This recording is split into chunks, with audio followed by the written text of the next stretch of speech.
আচ্ছা, তো লাস্ট ক্লাসে আমরা কি করেছিলাম?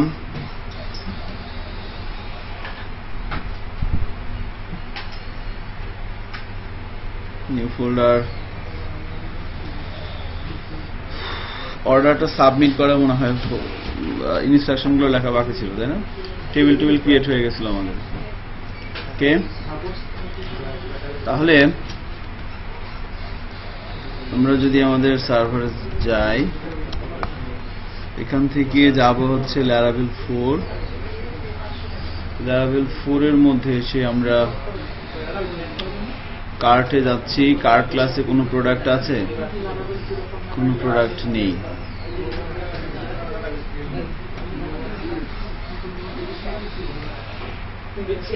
এখানে দেওয়া হয় নাই।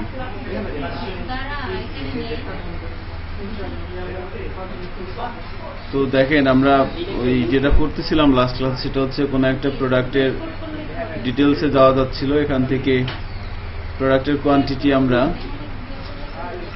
আমাদের মতো করে নিয়ে আমরা অ্যাড টু কার্ট করতে পারতেছিলাম, তাই না? কার্টে আসার পর সেখান থেকে যখন চেক আউট প্রেস করা হচ্ছিল, তখন বলা হচ্ছিল লগ ইন করতে হবে অথবা রেজিস্ট্রেশন করতে হবে। তো আমরা যদি নতুন করে একজন ইউজারকে রেজিস্ট্রেশন করাই, আমি বললাম রুহুল আমিন, এখানে বললাম amin@gmail.com, password 123456, phone number 01718161514, address হচ্ছে দোহার, ঢাকা। এবার আমরা রেজিস্টার করে দিচ্ছি। তো বলা হচ্ছে যে dear Ruhul Amin, you have to give us product shipping information to complete your valuable order। আচ্ছা, ঠিক আছে। রুহুল আমিন ইনফরমেশনগুলো আমি চাচ্ছি যে না, অ্যাকচুয়ালি সে কিনবে, এখানে যাবে হচ্ছে আরেকজন লাভলু হোসেন। লাভলু হোসেনের কাছে যাবে, ইমেল অ্যাড্রেস যাবে lablu@gmail.com, ফোন নাম্বার 01726121514, আর এর অ্যাড্রেস হচ্ছে দোহার, ঢাকাই। অ্যাকচুয়ালি দোহার ঢাকা না বলে আমি বলেছি দোহার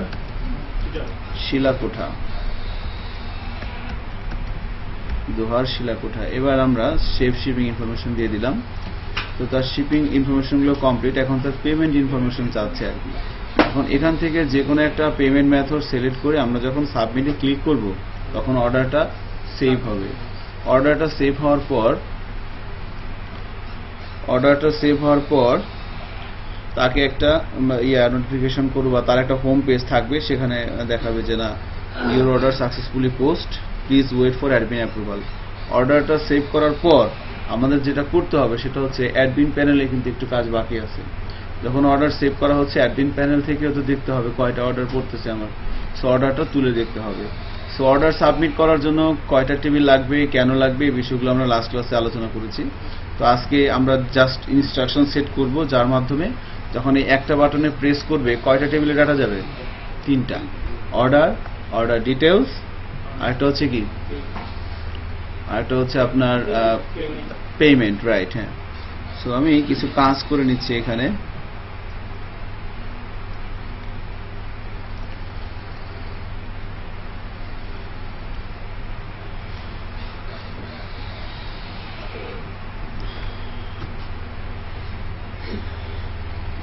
আমাদের প্রজেক্টটা ছিল payment, resource, view, content, checkout, payment form, এখানে ছিলাম আমরা। তো এখান থেকে বেসিক্যালি যেটা করা হবে, এই যে সাবমিট বাটন, কনফার্ম অর্ডার যখন ক্লিক করা হচ্ছে, এটা একটা টেবিলের মধ্যে আছে, এটাকে আমাদের একটা ফর্মের মধ্যে নিতে হবে। সো পুরো টেবিলটাকে আমি একটা ফর্ম ট্যাগের মধ্যে দিয়ে দিচ্ছি। পুরো টেবিলটাকে আমরা একটা ফর্মের মধ্যে দিয়ে দিলাম।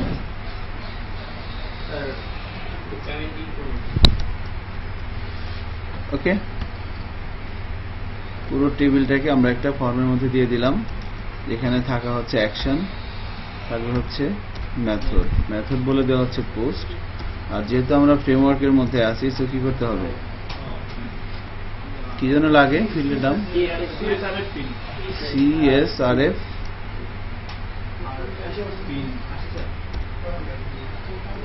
CSRF underscore field. আচ্ছা, আর অ্যাকশনের মধ্যে আমরা ডাবল কালের মধ্যে লিখে দিব, URL দিয়ে দিচ্ছি /new order। ক্লিক করলে তো নতুন একটা অর্ডারে যাচ্ছে নাকি, নিউ অর্ডার। ওকে, আমরা একটা ফর্মের মধ্যে নিয়ে নিলাম, কারণ ওখান থেকে সাবমিট করলে তো একটা অ্যাকশন হবে, তাই না? জি স্যার।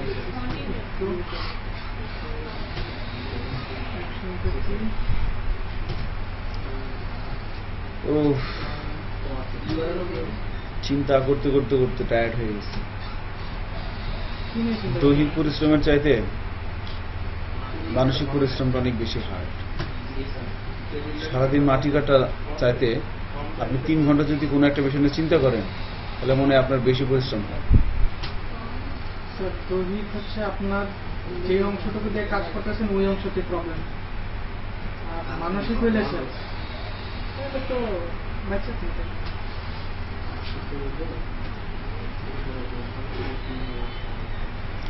কারণ হচ্ছে একটা কাজ কিভাবে হবে সেটাকে চিন্তা করে বের করাটা খুব ডিফিকাল্ট। তো আমরা এলআইএসটা রেডি করে ফেললাম। যখন এখান থেকে রিকোয়েস্টটা আসবে, তো তার জন্য আমরা এই এলআইএসটা রেডি করলাম, নিউ অর্ডার। এবার এই নিউ অর্ডার এলআইএস এর জন্য কোন কন্ট্রোলারে কোন ফাংশন কাজ করবে সেটা আমরা লিখব হচ্ছে রাউটস এর মধ্যে। web.php তে যাচ্ছি, এখান থেকে কোথায় লিখবো বলেন তো, চেক আউটের মধ্যে লিখি নাকি, এই যে পেমেন্ট ইনফোর পরে আমরা লিখতে পারি। Ctrl+D দিয়ে আমরা একটা ডুপ্লিকেট লাইন তৈরি করে নিলাম। প্রথম কথা হচ্ছে এটা হবে পোস্ট রিকোয়েস্ট, আর পেমেন্ট ইনফো হবে না, এটা হবে কি নিউ অর্ডার। আমি চেক আউট কন্ট্রোলারে থাকবো।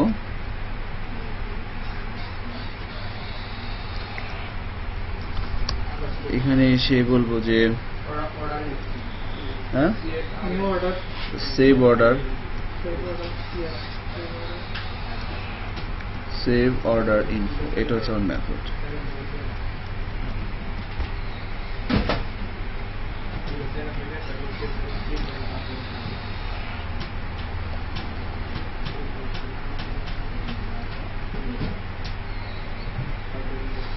এটাকে কপি করে নিয়ে যাচ্ছি। তো চেক আউট কন্ট্রোলারে আমাদের যেতে হবে। সো অ্যাপস থেকে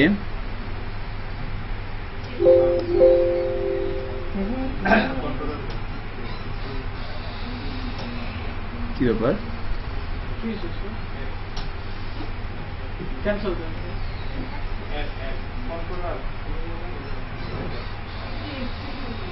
কন্ট্রোলারের মধ্যে চেক আউট কন্ট্রোলারের কাজটা করতেছি, মধ্যে চেক আউট কন্ট্রোলারে দেওয়া হচ্ছে। ওকে, এখানে এসে আমরা এবার পেমেন্ট ইনফোর পরে এখানে আর একটা মেথডের ডেফিনেশন দেব এখন, সেটা হচ্ছে public function save order info. Okay, তো অর্ডার ইনফরমেশন সেভ করতে হবে। তো প্রথমে আমরা এখানে ইউজ করব হচ্ছে মডেলগুলোর নাম কি ছিল, অর্ডার। এরপরে ইউজ করব কাকে, আপনার তো এখানে আপনি ইউজ করার দরকার নেই, আপনি ডিরেক্টলি ওখানে ইউজ করলেন। দাঁড়ান, এবার করব অর্ডারের পর আসছিল পেমেন্ট, পেমেন্ট ওই পেমেন্টের পরে ইউজ করব অর্ডার ডিটেলস।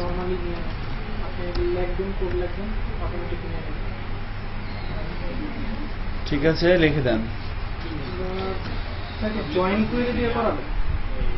না, এখানে লাগবে, লেখেন, 3টা ক্লাস দেখেন।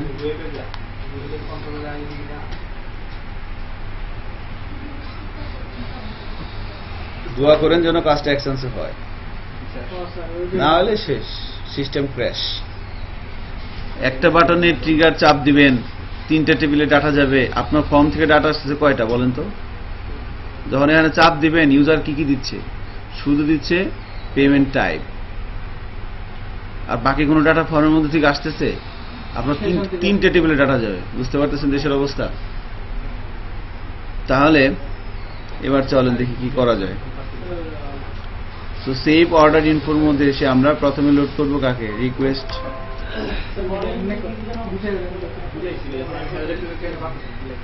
মডেল হচ্ছে 3টা, একটা হচ্ছে অর্ডার, একটা হচ্ছে payment, order details.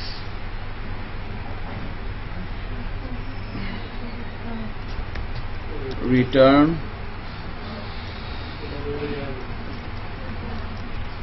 Request all. আগে দেখি কি কি ঠিকঠাক মতো আসে কিনা। হ্যাঁ, জাস্ট এখানে ক্লিক করলে এবার রিটার্ন রিকোয়েস্ট অল করে দিলাম। এবার যদি ব্রাউজারে যাই, রিলোড দেই, একটা এরর পাবো আশা করি। ইয়েস, এই চাচ্ছিলাম মনে মনে।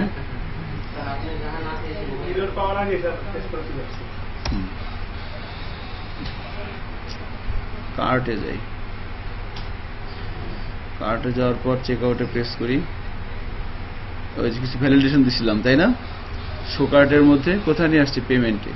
এখন মনে করেন ক্যাশ অন ডেলিভারি সিলেক্ট করলাম, এবার কনফার্ম অর্ডারে ক্লিক করব। তো ক্যাশ অন ডেলিভারি সিলেক্ট করলে এটা একটা যেহেতু রেডিও, এর ভ্যালুটা আসবে না? এখানে ক্লিক করলে যে ফাংশনটা কাজ করবে, ওই ফাংশনের মধ্যে কি আসবে? এই ফর্মের মধ্যে এই ইনপুট রেটের যে ভ্যালুটা, এর ভ্যালুটা কি ছিল? হ্যাঁ, পেমেন্ট, এই যে ভ্যালু ছিল কি? ক্যাশ। তাহলে আউটপুট আসা উচিত ক্যাশ। আউটপুট কি আসছে? ক্যাশ। এবার মনে করেন এখান থেকে আমি যদি এটা সিলেক্ট করি, এবার কি আসবে? পেপাল। পেপাল, খেয়াল করছেন? যখন যেটা সিলেক্ট করতেছি, সাবমিট করলে শুধুমাত্র কি আসতেছে? বিকাশ। ঠিক আছে, যেমন আমরা পেমেন্ট টাইপটা এখানে পাচ্ছি। তো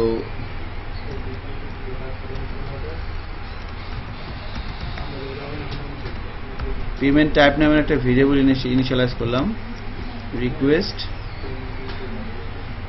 নামটা কিভাবে দিয়েছিলাম? এভাবে।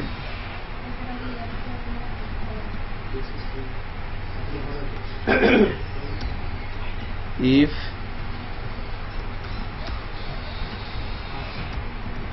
ক্যাশ।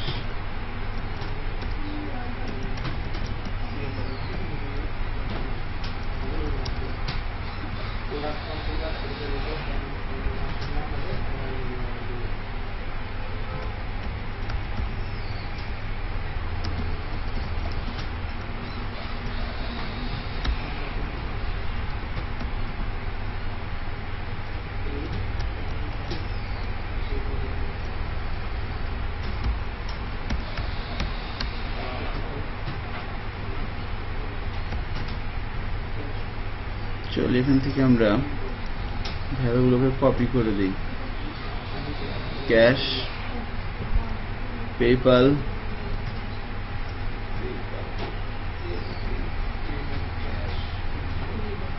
বিকাশ।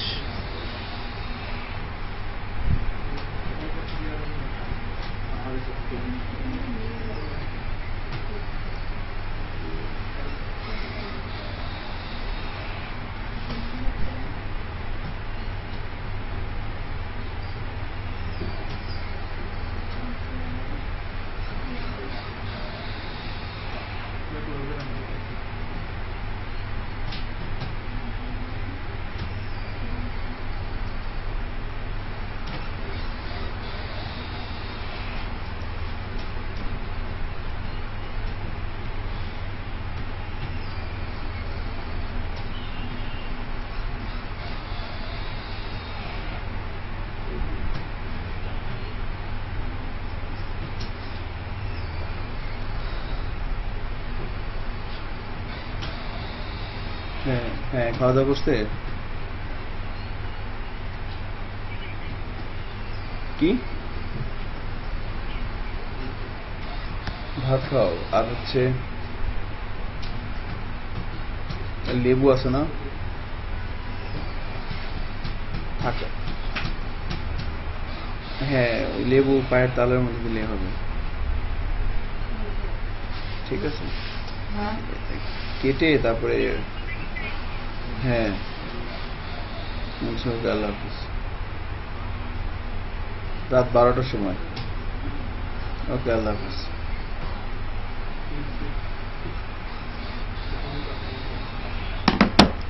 তাহলে যদি ক্যাশ হয় এখানে কি হবে, আর যদি ইয়া হয় তাহলে কি হবে, এখানে আমি রিটার্ন দিয়ে দিলাম পেপ্যাল, এখানে রিটার্ন দিয়ে দিলাম বিকাশ, আর এখানে আমরা অ্যাকচুয়ালি এখন কাজটা করব, ঠিক আছে। ক্যাশ অন ডেলিভারি যদি হয় তাহলে সে কিভাবে কাজটা করবে, কেমন, যদি ব্রাউজারে যাই এখানে যদি এটা লিখে, অ্যাকচুয়ালি এই পেজটা একবার রিলোড দিতে হবে, কিন্তু রিলোড দিলেই তো ঝামেলা। আমি যদি পেপ্যাল ক্লিক করি আউটপুট আসবে কি পেপ্যাল, তাই না, আমরা যদি এটা সিলেক্ট করি আউটপুট আসবে বিকাশ। ক্যাশ অন ডেলিভারি সিলেক্ট করলে কি হবে সেটা আমরা এখন এখানে করব। তো প্রথমে কোন টেবিলে ডাটা যাবে, অর্ডার টেবিলে না, তো আমি যদি বলি order is equal to new order, এবার অর্ডার টেবিলের কি কি ইয়ে আছে, আমি যদি টেবিলগুলো কিভাবে একটু বের করে রাখি, সিস্টেম অ্যাডমিন,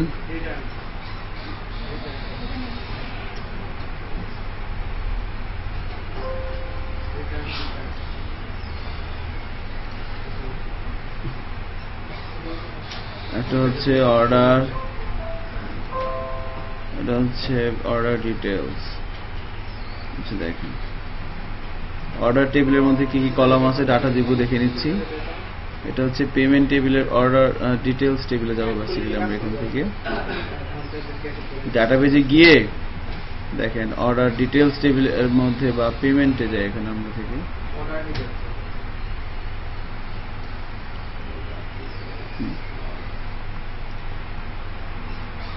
যে তিনটা টেবিলে ডাটাগুলো যাবে, হ্যাঁ তাদের মধ্যে যে বিষয়গুলো থাকবে যে লাইক অর্ডার ডিটেলস, এগুলো দেখানো যেতে পারে আর কি। সো এখানে দেখেন প্রথম টেবিলটা হচ্ছে কি অর্ডারস, অর্ডারস টেবিলের মধ্যে এই ডাটা এই কলামের মধ্যে ডাটা ঢুকবে, এরপরে পেমেন্ট টেবিলের মধ্যে এই কলামে ডাটা ঢুকবে, আর অর্ডার ডিটেলসের মধ্যে এই ডাটা ঢুকবে, ঠিক আছে। তো প্রথমে অর্ডার টেবিলের মধ্যে কি কি ডাটা যাবে, আইডি এটা কোথা থেকে আসবে, সিস্টেম, কাস্টমার আইডি কোথা থেকে আসবে, সেশনে, শিপিং আইডিটা কোথা থেকে আসবে, অর্ডার টোটাল এটা কোথায় পাবো, এখানে যেটা গন্ডগোল লাগবে, অর্ডার টোটালটা তো কার্টে রাখা হয় নাই মনে হয়, সেশনে কি রাখা হয়েছে, করা হয়েছে, আমরা যখন আমাদের অর্ডার টোটাল বেসিক্যালি কোনটা, এই যে এইখানে, আচ্ছা টোটাল অর্ডারটা করা হয় নাই, ও শিট, সবগুলোর যোগফল আর কি। সাপোজ মনে করেন সে হোমে যাচ্ছে, হোম থেকে সে আরো একটা প্রোডাক্ট নিয়ে আসলো, সেই প্রোডাক্টটাকেও নিয়ে আসলো, কার্টে অ্যাড করে দিল, দুইটা স্যামসাং গ্যালাক্সি S10 আর হলো সানান। এবার এখানে তো টোটাল প্রাইস আসবে না একটা, দুইটার যোগফল, এটা আসে নাই কেন, করেন এটা কিভাবে করতে হবে, এটা আবার শো কার্টে যাওয়া লাগবে,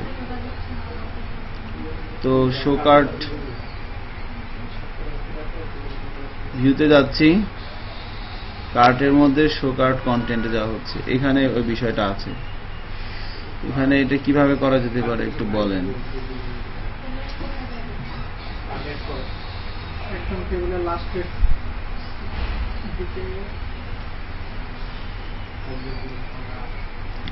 চেক আউট আর হচ্ছে শো কন্টিনিউ শপিং, এটা কোথায় দেওয়া আছে, এখানে, তাই না।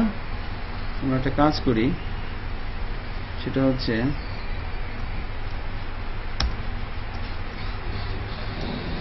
এখানে এটাকে কপি করে নিয়ে এখানে আবার পেস্ট করে দিচ্ছি,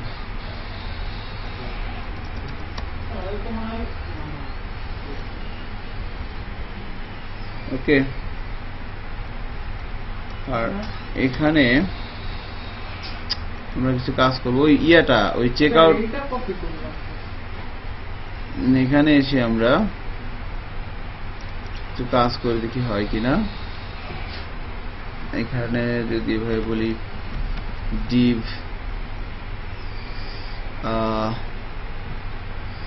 অ্যাকচুয়ালি এখানে বলি call sm4 call sm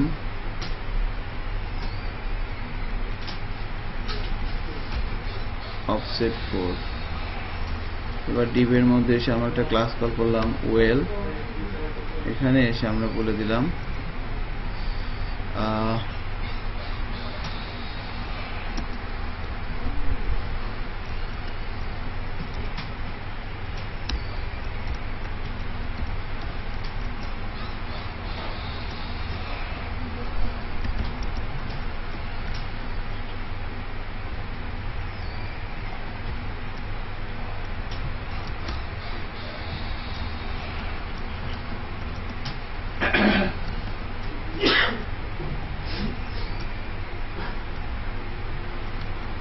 দেখি কেমন আসে।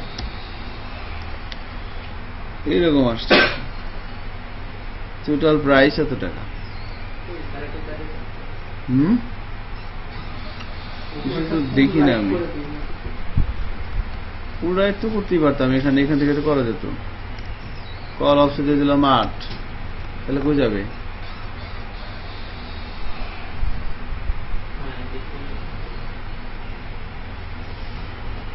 টেবিলের মধ্যে একটা ক্লাস কল করি, টেবিল দেখি কি হয়। আল্লাহ জানে কি হবে,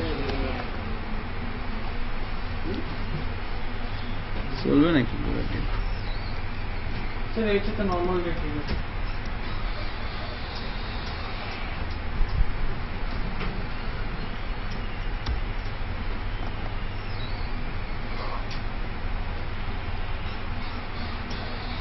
নরমালটাই ভালো ছিল, তাই না?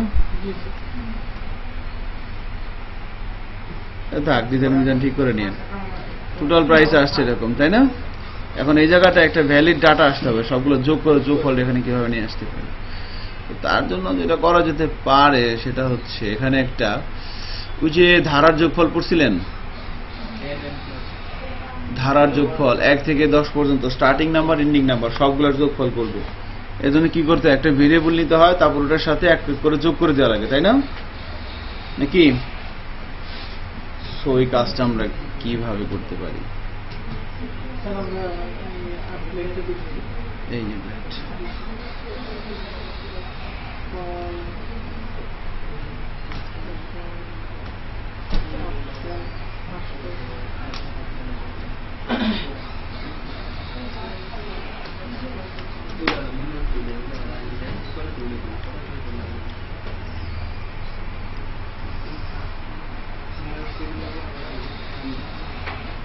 টেবিল তো নেওয়া হয়েছে, ফিল্ডটা অ্যাড করা যায়। হ্যাঁ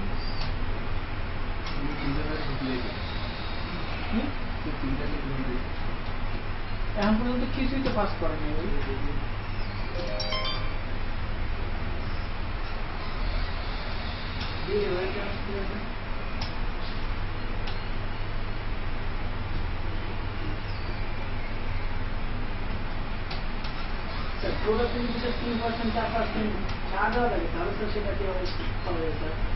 ডিসকাউন্টেডটা করা যাবে, আপনাকে বলে দিবে, আপনাকে সিনট্যাক্স লিখবেন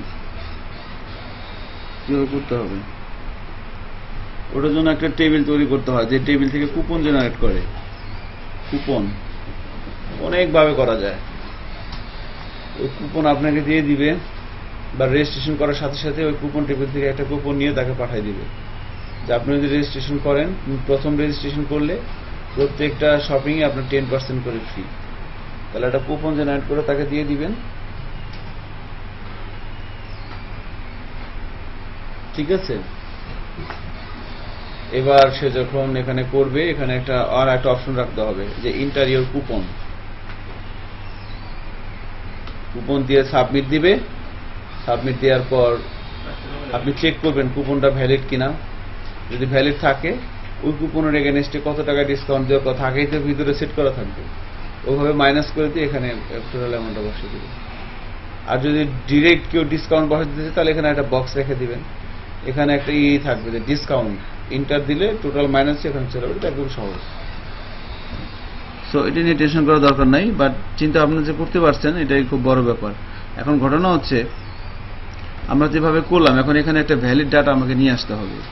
সো একটা জিনিস খেয়াল করেন, এই সবগুলো জিনিস কি একটা লুপের মধ্যে আছে না? এই টেবিলটার ডাটাগুলা লুপটা কোথায় ঘুরতেছে? এই যে @for each, তাহলে এখান থেকে শুরু হয়েছে শেষ হয়েছে নিচে। তো ফর ইচের আগে আমি একটা PHP সিনট্যাক্স দিয়ে এখানে বলে দিচ্ছি $sum is equal to 0, একটা ভেরিয়েবল ডিক্লেয়ার করে দিচ্ছি উপরে সাম।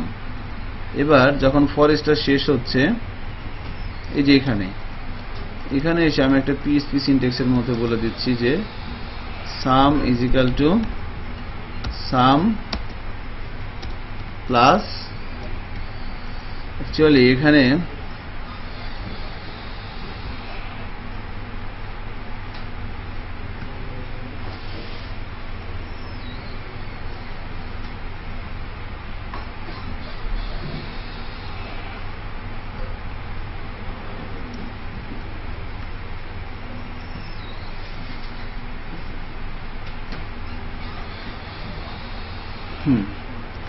দাঁড়ান দেখি হয় কিনা, মনে হচ্ছে হয়ে যাচ্ছে।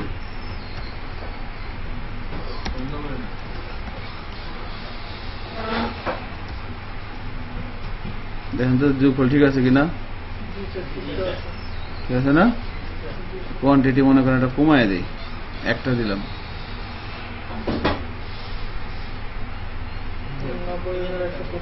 ঠিক আছে। কিভাবে কাজটা হলো দেখেন তো, সাব টোটালটা সেটা হচ্ছে আমরা প্রথমে ওই যে অনেকগুলো সংখ্যার যোগফল, প্রথমে একটা ভেরিয়েবল নিলাম, এখানে মান কত করে দিলাম 0, এখান থেকে আমার লুপ শুরু হচ্ছে। সো এখানে কার্ড প্রোডাক্টস থেকে আমি একটা একটা করে প্রোডাক্ট এখানে নিয়ে আসলাম, সরি কার্ড প্রোডাক্টস থেকে এখানে আমি একটা প্রোডাক্ট নিয়ে আসলাম, ঠিক আছে? কার্ড প্রোডাক্ট থেকে আমরা একটা একটা করে প্রোডাক্ট এখানে নিয়ে আসলাম, এখান থেকে এখানে একটা একটা করে প্রোডাক্ট আসলো, আসার পর এখান থেকে আমি তার নাম, তার আইডি, তার পাসওয়ার্ড সব দেখাচ্ছি, তাই না? সো ওইখানে সাব টোটাল কল করলে কি হয়, কোয়ান্টিটি আর প্রাইস যোগ হয়ে সাব টোটালটা চলে আসে, তাই না? এজন্য প্রত্যেকবার যখন এখান থেকে এখানে একটা একটা করে রো আসতেছে, আমরা তার ইনফরমেশনগুলো দিয়ে দিয়ে এখানে সবার শেষে কি পাচ্ছে, এখানে সাব টোটাল। কারণ সাব টোটালের মধ্যে কি আছে, এর মধ্যে আছে ওই পার্টিকুলার রো, যে রোটা কার্ড প্রোডাক্টস থেকে কার্ড প্রোডাক্টে আসলো, ওই রোর প্রোডাক্ট কোয়ান্টিটি এবং প্রাইসের গুণফলটা কোথায় আছে, সাব টোটালের মধ্যে। ওটার সাথে আমি যোগ করে দিচ্ছি কার সামের। এখন যখন এখানে খেয়াল করেন এই লুপটা কিভাবে কাজ করতেছে দেখেন, এই দুইটা প্রোডাক্টের জন্য প্রথমবার যখন এই রোটা জেনারেট হচ্ছে তখন কিভাবে কাজ হচ্ছে, এখানে সামের মধ্যে 0 ভিতরে ঢুকলো, কাজ করলো।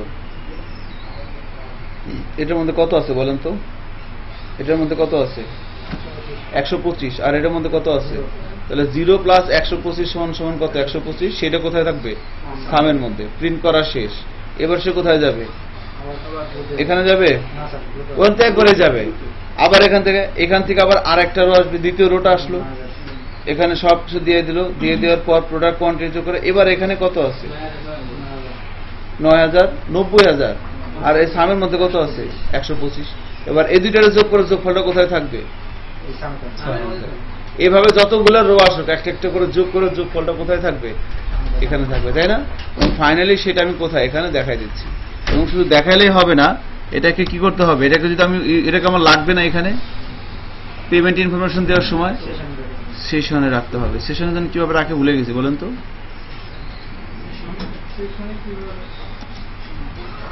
সেশন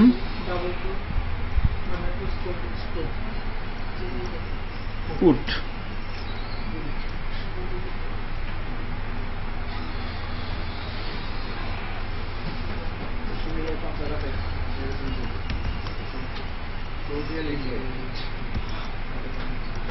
কি আছে বলেন?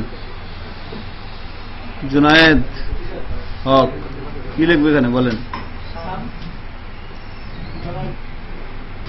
শাম,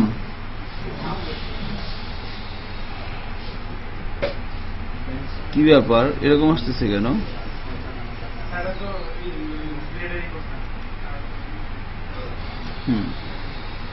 ওকে, শাম চলে আসছে।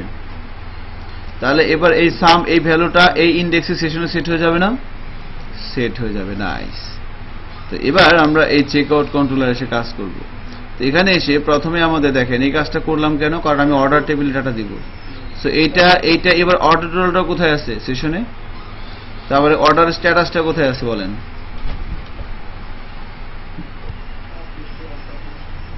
কোথায় আছে? পেন্ডিংটা কি? এটা কোথা থেকে আসবে? ডিফল্ট, তাই না? এই যে ডিফল্ট দেখেন কি কলা আছে, সবগুলো কলামের ডিফল্ট কি? নান। শুধুমাত্র অর্ডার স্ট্যাটাসের ডিফল্ট কি থাকবে? বাই ডিফল্ট থাকবে পেন্ডিং। একজন অর্ডার করলো, করার সাথে সাথে কি সব হয়ে যাবে নাকি? ক্যান্সেল করে দিতে পারে, তাই না? যে না ভাই বলছিলাম দেশের অবস্থা ভালো, এখন নিব না, ঠিক আছে, খারাপ হইলে আবার নিব। হ্যাঁ,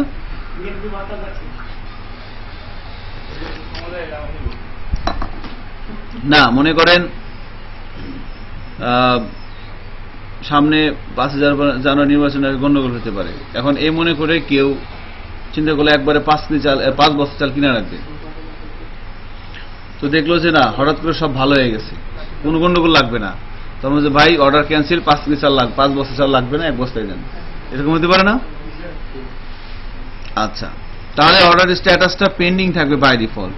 আর ক্রিয়েটেড এর তার মানে এখানে যা আছে, আমি এই টেবিলের মধ্যে যে ডাটাগুলো দিব সেগুলোকে কিন্তু আমি কোথা থেকে আসছে সেটা আমাকে চিন্তা করে বের করতে হবে, এবং আমি পারলাম বের করে আমরা। তাহলে এবার এখানে এসে কি করবো? অর্ডারের মধ্যে প্রথমে কি দিব বলেন তো? Customer ID. প্রথমে কি আসবে? Customer ID. কাস্টমার আইডিটা কোথা থেকে আসবে বলেন? সেশন কেমনে দিনই লেখে ভুলে গেলাম, স্কোপ না, এখন কি লিখতে হয়? গেট। ইন্ডেক্সটা মনে হয় এটাই ছিল, তাই না? তাই না?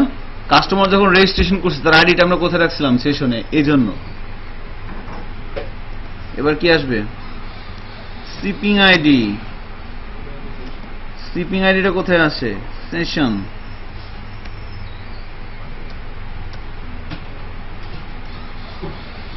এবার অর্ডার টোটাল।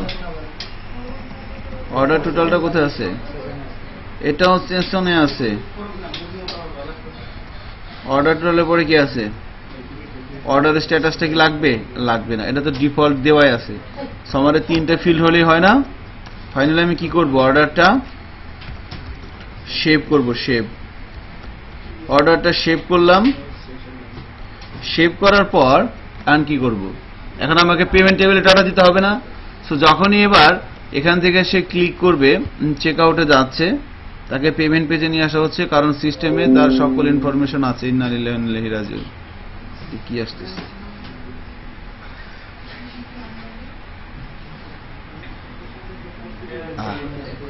ওকে, যখন এখানে ক্লিক করে কনফার্ম অর্ডারে ক্লিক করবে, তখন কি এখান থেকে এই পেমেন্ট অ্যাভিজিক্যাল টু ক্যাশটা মিলে যাবে, এখানে ঢুকবে। এখানে ঢুকার পর অ্যাকচুয়ালি এখানে সুইচ কেস ব্যবহার করলে ভালো হতো, তাই না?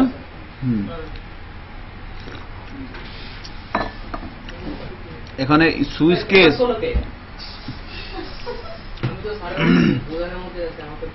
সুইচ কেস আর রিফিলস এর মধ্যে একটু পার্থক্য আছে, ঠিক আছে?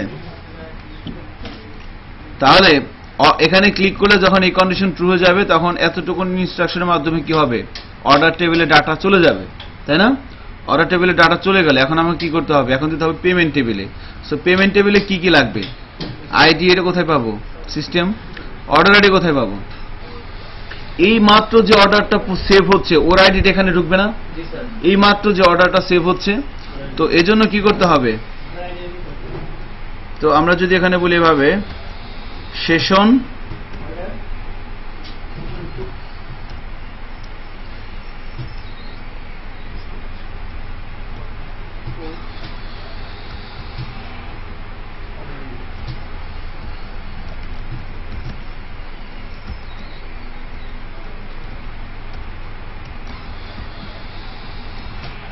ওকে,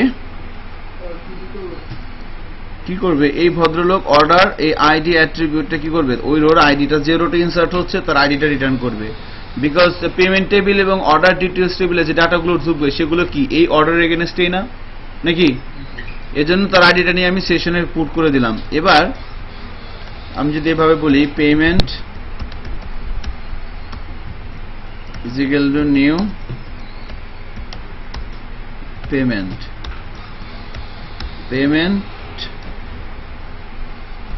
এর মধ্যে প্রথমে কি আসবে? Order ID. কোটি আছে, সেশনে আছে নাকি? কি বলছে এটা? সেশন থেকে গেট করব, অর্ডার আইডি নিয়ে নিলাম। এরপরে কি লাগবে? Payment type. এটা কোথায় আসে বলেন তো? পেমেন্ট টাইপটা কোথায় পাবো? হ্যাঁ, এই একটা মাত্র জিনিসই কোথা থেকে আসতেছে? ফর্ম থেকে আসতেছে, রিকোয়েস্ট থেকে আসতেছে। সো অ্যাকচুয়ালি আমরা একটা ভেরিয়েবলে ধরে নিয়েছিলাম, তাই না? এটার মধ্যে আছে না? খামোখা রিকোয়েস্ট লিখলাম না, ভুল হলে কিন্তু বলেন, ঠিক আছে? পেমেন্ট স্ট্যাটাসটা কোথায় পাবো? ক্রিয়েটেড আপডেটেড লাগবে না, ইলেকোয়েন্টে আছে, ও নিয়ে নেবে সব। ঠিক আছে, এবার কি করব? পেমেন্ট সেভ করতে হবে, সেভ করে দিলাম। এবার কি করব? সেশনে কি পেমেন্টের আইডিটা রাখবো না বলেন তো? আর কোন দরকার আছে না? কি দরকার আছে বলেন?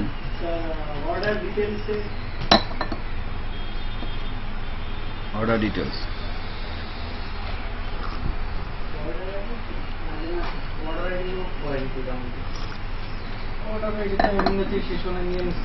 অর্ডার আইডি সেশনে আছে? এই যে 2-3 সেকেন্ড আগে তো আমরা এটাকে সেশনে রেখে দিলাম, তার মানে আর কিছু লাগবে না, পেমেন্ট টাইপটা লাগবে না। এবার লাগবে order details. Order details is equal to new order details. ওকে,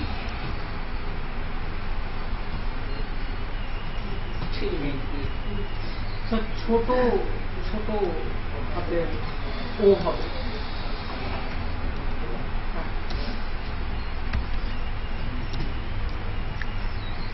ওকে, কি করতে হবে? প্রথমে অর্ডার ডিটেলস,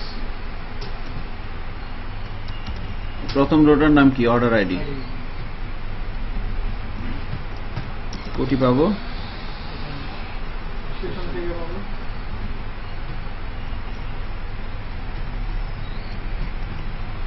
এরপরে কি আছে? Product ID, product name, product price, product quantity, এগুলো কোটি আছে। এগুলো কি এখানে আছে নাকি?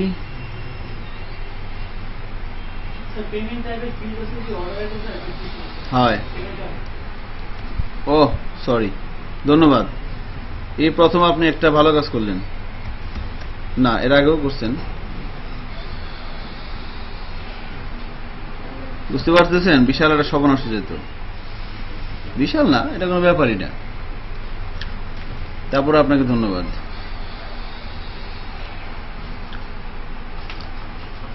অর্ডার আইডিটা নিলাম, এবার কি করবো বলেন তো?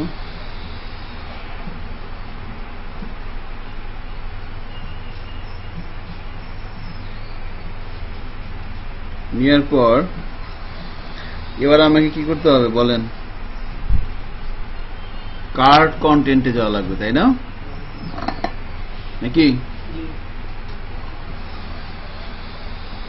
বেসিক্যালি অর্ডার ডিটেলস টেবিলে এখানে একটু ভুল করছি আমরা। দেখেন, অর্ডার ডিটেলস টেবিলে যে ডাটাগুলো যাবে সেগুলো কোথায় আছে? Product ID, price, name, quantity, কার্টে, তাই না? কার্টে আছে না? সো কার্টে প্রোডাক্টগুলো এখানে কি অ্যাক্সেস করা যাবে? অবশ্যই যাবে। কার্টে প্রোডাক্ট অ্যাক্সেস করার জন্য ফাংশনটার নাম কি?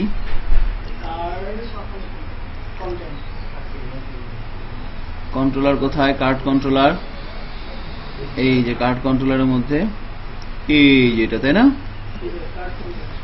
হ্যাঁ, তো ওটার জন্য আমরা যেটা করব এখানে সেভাবে লিখে দিলাম। দেখতে পাচ্ছেন কি?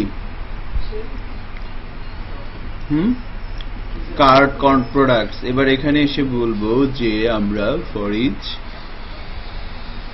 ইচ এর মধ্যে প্রথমে কি লিখব? Cart products as cart product. Okay, এবার এখানে এসে ঘটনা ঘটবে। ঘটনা কি ঘটবে? এই লাইনটা এখানে না লিখে এখানে লিখব। এই জায়গাটা একটু খেয়াল করেন কি হইতেছে। হ্যাঁ,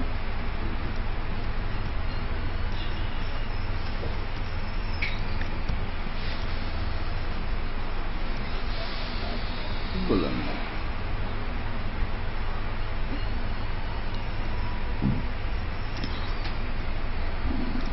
আচ্ছা, অর্ডার এটা নিল। এবার কি আছে?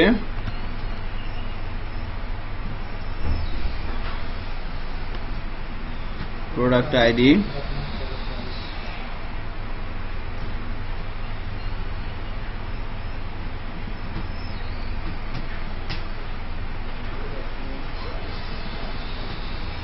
product ID, product name, product price, আর একটা আছে product quantity,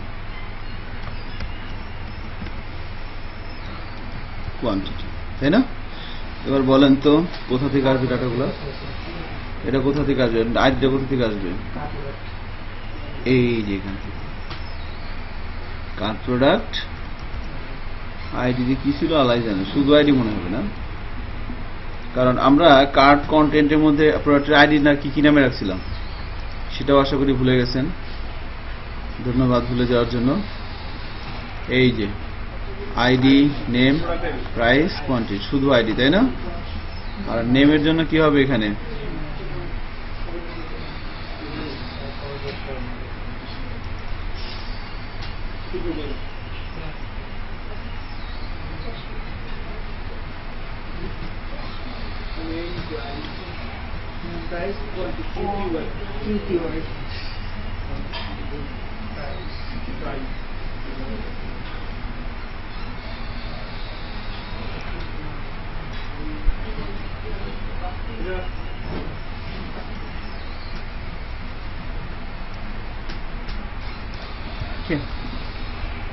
নেম, প্রাইস এবং কোয়ান্টিটি।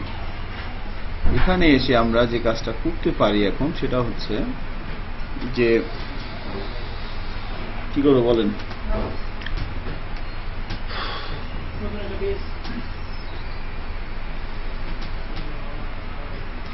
অপদার্থ এর কি লিখবো বলেন তো? Order details. সেভ করতে হবে না? সেভ না করলে কিভাবে হবে? এখন কি করলাম? সেভ করলাম। ওকে, এক্সিলেন্ট।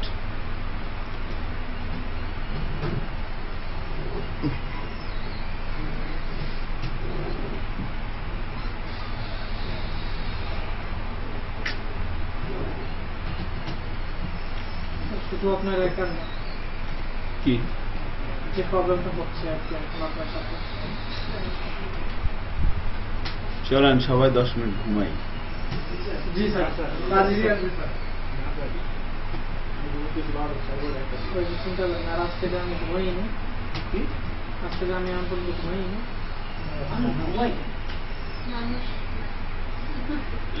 মানুষ না জাতীয় পার্টি? হ্যাঁ, আমরা না নাই কথা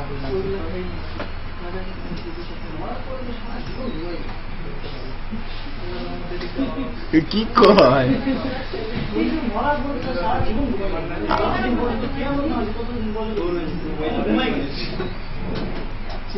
আপনার ভালো একটা কথা বলছেন, ওকে অনেক ধন্যবাদ, অসংখ্য কোটি ধন্যবাদ আপনাকে জুনায়েদ হোসেন আলম। ধন্যবাদ সাগরের ফেনার সময় ধন্যবাদ। তাও বলে শেষ সাগরের গভীরতা, ঠিক আছে, বঙ্গোপসাগরের গভীরতা। ধন্যবাদটা কেন বুঝাতে এবং শুনি ঘটনাটা কি কমপ্লিট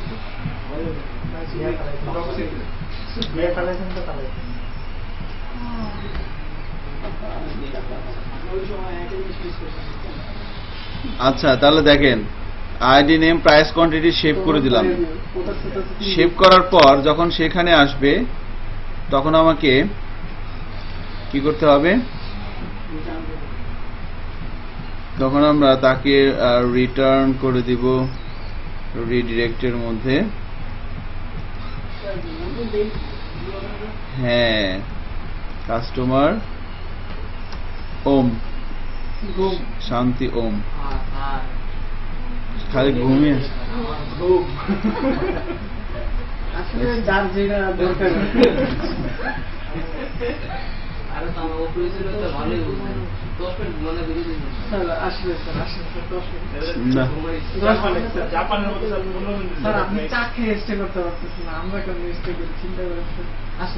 আমার আর লেখাপড়া ভাল লাগে না বুঝছেন, চিন্তা করতেছি এবার সিরিয়াসলি উত্তর আমেরিকা যাব, অথবা হ্যাঁ, অথবা আপনার মনে করেন যে ইতালি যাব।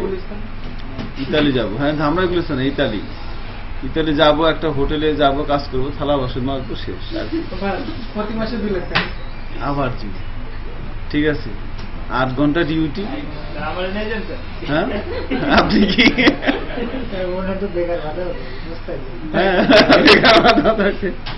ঠিক আছে। আমার এক স্টুডেন্ট আছে, ওর হচ্ছে বড় বোন, ওরা সবাই ইয়েতে থাকে, আপনার হাজবেন্ড টাজবেন্ড সহ সবাই থাকে, বাচ্চা টাচ্চা আছে, ইতালি রোমে।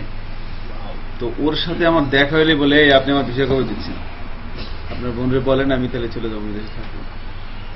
ঠিক আছে, তো যাই হোক, বলবেন যে আমার ভিসাগুলো কবে দিচ্ছেন, আচ্ছা আচ্ছা, আপনারা যে কি করবে, আপনারা তো বস,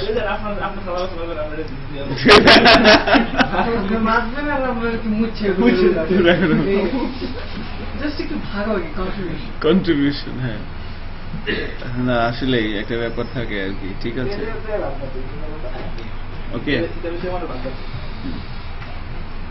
তো এটা একটা ব্যাপার আর কি, এটা হয়েও যেতে পারে, বুঝতেছি না, মানুষ ছোটবেলা থেকে মনে মনে যা বলে সেটাই হয় আর কি। অন্য কার জীবন হয়েছে জানি না, আমার জীবনে হয়েছে, এজন্য আমি আসলে অনেক গর্ব করে এই কথাগুলো বলি। ঠিক আছে, আমি ছোটবেলা থেকে টার্গেট ছিল ইঞ্জিনিয়ার হব। সবাই বলতো যে আব্বা আম্মার বড় ছেলে, মোটামুটি একটু পড়াশোনা পারতাম টুকটাক, তো বলতো যে ছেলে বড় হয়ে ডাক্তার হবে। তাই বলতাম যে না, ডাক্তার হবো, ইঞ্জিনিয়ার হবো, ইঞ্জিনিয়ার হবো আর ঘুষ খাবো, এটা আমার টার্গেট ছিল ছোটবেলার। হ্যাঁ, তো যাই হোক, ওইটা দ্বিতীয়টা হয় নাই, আর প্রথমটা হয়েছে। দ্বিতীয়টা কোন দিক দিয়ে হয় চিন্তা করেন তো স্যার। ধরেন আপনারা এখন কইলো যে সার্চ অপশনটা অ্যাড করে দেন, পরিচিত মানুষ দেন 2 লাখ টাকা, তাই না? অ্যাড করে দিচ্ছি। আচ্ছা যাই হোক, এটা হ্যাঁ ঠিক আছে, আল্লাহ ভরসা, দেশের অবস্থা ভালো, সমস্যা নেই। তো এখন যাই হোক, এটা একটা ব্যাপার ছিল, এরকম আরো কিছু ব্যাপার আছে। ঠিক আছে, এরকম হয়েছে আমার সাথে, যেটা আমি যেটা বলছি সেটাই হয়েছে।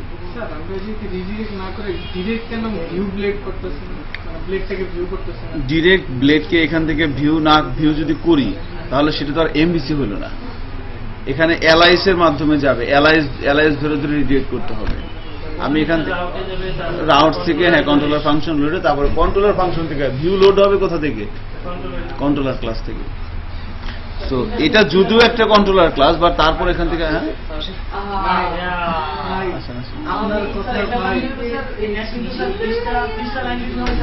হ্যাঁ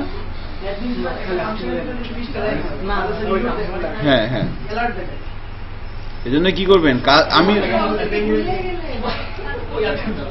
প্রত্যেকটা কাজের জন্য, পেমেন্টের জন্য আলাদা একটা ফাংশন লিখবেন, এটির জন্য ফাংশন লিখবেন। হ্যাঁ না না, সেশন রাখলে রিটার্ন করতে হবে না। ওকে, আপনারা এত কথা বলেন কেন, ঘুম ধরনের কথা বললে? আচ্ছা, রিটার্ন রিডিরেক্ট করা হচ্ছে কোথায়, কাস্টমার হোমে। যদি না হয় তো খবর আছে, দেখেন যদি আমার যদি কোথাও ভুল হয়, আপনি এমনি আমি চোখে দিতেছি না আজকে, right? So customer home, copy করলাম। এবার কোথায় যাব? রাউটসে যাচ্ছি আমরা। এখান থেকে আপনাদেরকে আমার একটা সাজেশন থাকবে। আমি সাধারণত কখনো কাউকে সাজেশন দেই না, বাট ইদানিং দিচ্ছি। সেটা হচ্ছে আপনার ফার্স্ট ওপিনিয়ন, কারো যদি ওয়েব ডেভেলপার ইচ্ছে থাকে, আমি বলবো দেশে থাকে না, বিদেশ চলে যান। বিদেশ চলে যান, যে কোনো একটা জায়গায়, অস্ট্রেলিয়া বা আমেরিকায় ওয়েব ডেভেলপমেন্টের উপরে ডিপ্লোমা একটা কোর্স করে আসেন। ঠিক আছে? আপনি বলেন যে আপনি চান না কে, আমি অ্যাপ্লাই করতেছি। ঠিক আছে? আর আমার একটা নীতি আছে, আমি যে কাজ কখনো করি না আমি সেটা কখনো কারো করতে বলি না। এটা হচ্ছে আমার নীতি আর কি। আমি যেটা করি না এটা আমি কারো করতে বলি না। অ্যাপ্লাই করবেন অস্ট্রেলিয়া, আমেরিকায়, সিঙ্গাপুর, লন্ডন, তারপরে বিভিন্ন ইংল্যান্ডে বিভিন্ন জায়গায় দেখবেন web development course in London, web development course in, হ্যাঁ, যদি একবার যাইতে পারেন আর জীবন আসা বাংলাদেশের দরকার নেই। ওখানে আপনি, আপনাদের তো বেসিক হয়ে গেছে তালহা ট্রেনিং থেকে। তালহা ট্রেনিং বাংলাদেশের মধ্যে একটা স্ট্যান্ডার্ড প্রতিষ্ঠান ওয়েব ডিজাইন ডেভেলপমেন্ট শেখার জন্য। তো এই প্রতিষ্ঠান থেকে আপনারা শিখে গেছেন আলহামদুলিল্লাহ, নিঃসন্দেহে আপনাদের বেসমেন্টটা হয়ে গেছে। এবার আপনাদের একটু স্ট্যান্ডার্ড শিখতে হবে, আর একটু অ্যাডভান্স শিখতে হবে। আমরা যেটা পারি এটা হচ্ছে একদম ভেরি বেসিক, আর একটু স্ট্যান্ডার্ড শিখতে হবে। তো ওটা শেখার জন্য বাংলাদেশে মাথা মোটা মনে করেন 70-80 জন লোক আছে সর্বোচ্চ, যারা ওই লেভেলের জিনিসগুলো জানে, এবং তাদের ধারে কাছেও আমরা যেতে পারবো না কখনো, ধারে কাছেও না। ঠিক আছে? তাদের ধারে কাছে যাওয়ার জন্য বিভিন্ন বড় বড় company, Bashundhara group, Partex, Star group, Jamuna group, এদের এমডিরা, হাশেম সাহেব, বাবুল সাহেব, এরাই সবাই মিলে তাদের পিছনে রাখে যে আপনি একটু সময় দেন। আমার জানা মতে এমন লোক আছে সপ্তাহে, একটু বাড়ায় বলতেছি না, একটু বাড়ায় বলতেছি না, এবং একটু কমাই বলতেছি, সপ্তাহে 15 দিনে একটা কোম্পানিতে যাবে, 3 ঘন্টা করে সময় দিবে, মাস শেষে স্যালারি দিবে 1,20,000 টাকা। বুঝতে পারতেছেন? তাও তাকে পায়ে ধরে রাখা হচ্ছে যে প্লিজ আপনি যায়েন না, প্লিজ আপনি যায় না। সে বলছে যে আমি আসতে পারবো না, আর আসলে বড় জোর 2-3 ঘন্টা থাকতে বলছে। ঠিক আছে, আপনি তাই দেখেন, খালি আপনি আমার সাথে থাকবেন, মানে মানুষের দেখাবো যে আমার সাথে আছে। ঠিক আছে? নাম কি আর বাকিটুকুন বললাম না। ঠিক আছে? নাম জানার থাকলে, বিশেষ কিছু জানার থাকলে ফোন দিয়ে জানাই দিব। উনি একটা কোম্পানিতে জব করে, এইভাবে উনি আগে ফুল টাইম ছিল, ওনার তো ছেড়ে দিব, বলছে আমি আর পারতেছি না। ঠিক আছে? অন্য লেভেলের লোক আর কি। পিএইচপি প্রোগ্রামার ক্লাস অবশ্যই দেবে। আমি তো অ্যাপ্লাই করছি, সত্যি কথা, আমি কানাডা অ্যাপ্লাই করছি, অস্ট্রেলিয়া অ্যাপ্লাই করছি, কিন্তু টাকা পয়সা একটু বেশি। হ্যাঁ, প্রচুর টাকা লাগে। অস্ট্রেলিয়া আমি একটা কোর্সে দেখছিলাম, ওখানে আপনার, হ্যাঁ বুঝতে পারিনি, 3 মাস আছে, 1 বছর আছে। অস্ট্রেলিয়া আমি একটা দেখছিলাম 1 বছরে আমার কাছ থেকে টাকা দিয়েছিল 12 লাখ। হ্যাঁ, 3 মাস, 7 দিনের জন্য ঢুকলে কেউ আসে? হ্যাঁ, কে বিষয় দিবেন আপনি? শোনেন, আপনি ওখানে যে আপনি যদি ট্যালেন্ট থাকেন, আপনি যদি আপনার কাজ দেখাতে পারেন, আপনাকে কখনোই ওরা ছাড়বে না, ওরাই আপনাকে ছাড়বে না, বলবে তোমার যাওয়া দরকার না, তুমি থাকো। বুঝতে পারিনি, দিবে ওরাই দিবে। হ্যাঁ হ্যাঁ, আইএলটিএস এখানে আপনি যদি ইয়ের জন্য যান, ডেফিনেটলি আপনাকে তো ওটা জানতেই হবে, ইংলিশ তো জানতেই হবে। ঠিক আছে? এই জন্য একটা ইন্টারন্যাশনাল ল্যাঙ্গুয়েজ একটা জানতে হবে, ইংলিশের কোনো বিকল্প নাই। আর আপনারা ট্রাই করেন, এখন বাচ্চা ছোট ছোট আছেন, এখন মনে করেন যদি যান তাহলে মনে করেন যে এনজয় করতে পারবেন লাইফ। 5 বছর যদি কাজ করেন, আপনি মাসে যদি 5 লাখ টাকা ইনকাম করেন, আপনি করবেন কি টাকা বলেন? বুঝতে পারতেছেন ব্যাপারটা? করবেন কি বলেন? আপনি 3 মাস পর পর গাড়ি চেঞ্জ করবেন, 1 বছর পর পর বয়ফ্রেন্ড গার্লফ্রেন্ড চেঞ্জ করবেন, আর কি চান বলেন?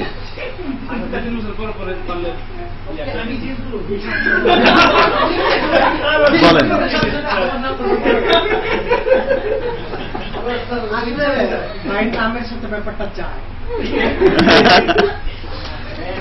সো ট্রাই করেন। হ্যাঁ, এখনো বয়স কম আছে, অনেক পারবেন। দেখেন, সো আমরা কাস্টমার হোমে যাচ্ছি, চেক আউট কন্ট্রোলারের মধ্যে save order, save order info না, এখানে কি আসবে? Customer home. So customer home এই মেথডে যাচ্ছি, কথা বলা যাবে বা একটু কম। হ্যাঁ, সো কাস্টমার হোমে আমরা এই সো এমি হোম, সো কপি করলাম, কপি করে যাচ্ছি কোথায়?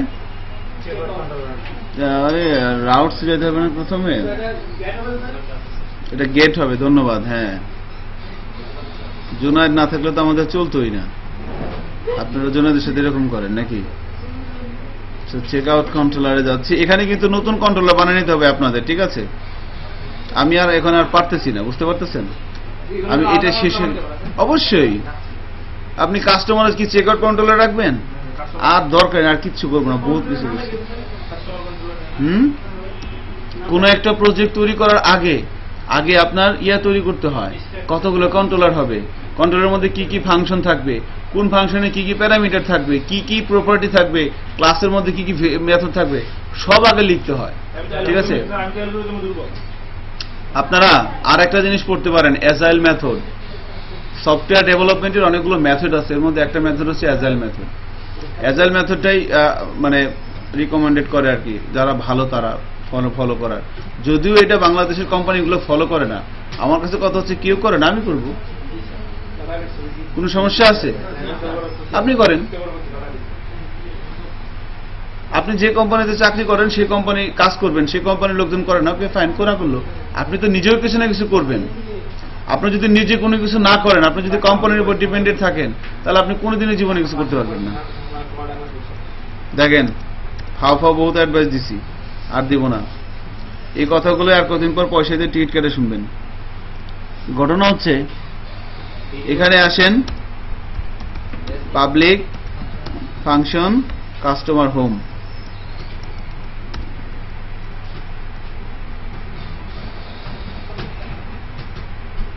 কি করবো এখানে বলেন তো? একটা ভিউ লোড করবো, তাই না? ইয়েস, মনে করছি। রিটার্ন ভিউ থেকে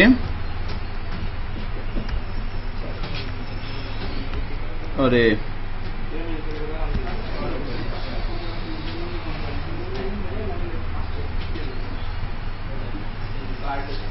কাস্টমার নামে একটা ফোল্ডার করে নিয়েছি।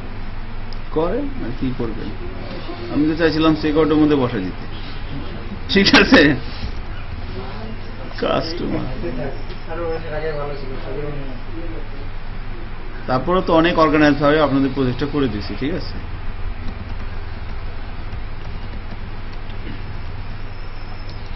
ডট পিএস কোনো লিখতে হবে না, না? Customer dot blade dot PSP.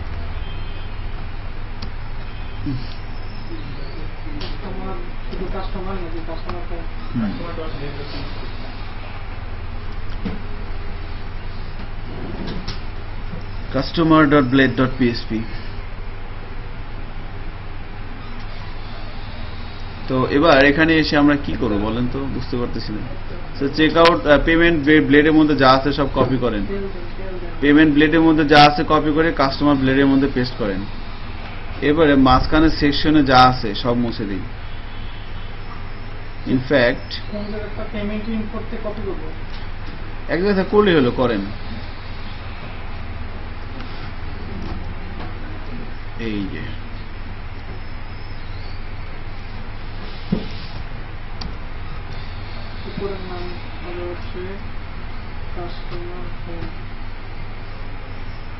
এখানে এসে আমরা প্রথমে একটা কন্টেইনার নিয়ে নিচ্ছি। ওকে, সাজেশন দেয় না কেন?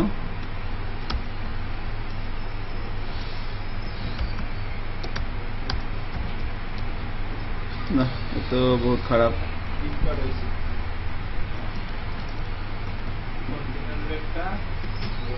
এখানে আসে কেন রে ভাই?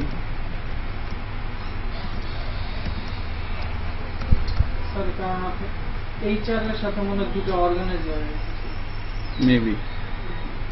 দেখেন যে এইচআর দুটো কনসেপ্ট। কল এমডি কত দিব বলেন দেখি একটু আপনারা। চয় কল অফসেট ট্রি। এখানে এসে আমরা প্রথমে একটা ওয়েল নিয়ে নেই। ওয়েলের মধ্যে এসে আমি যেটা করব সেটা হচ্ছে ছোট্ট একটা কাজ করতে পারি। এখানে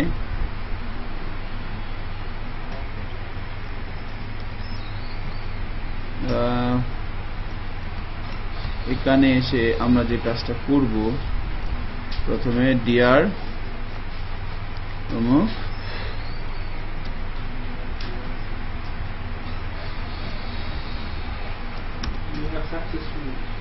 dear Omuk, your order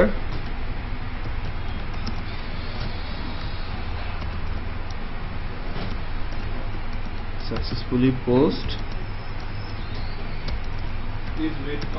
We will contact with you soon.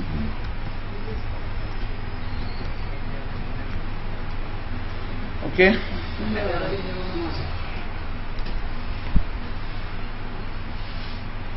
জানি না কি হবে। সেশন গেট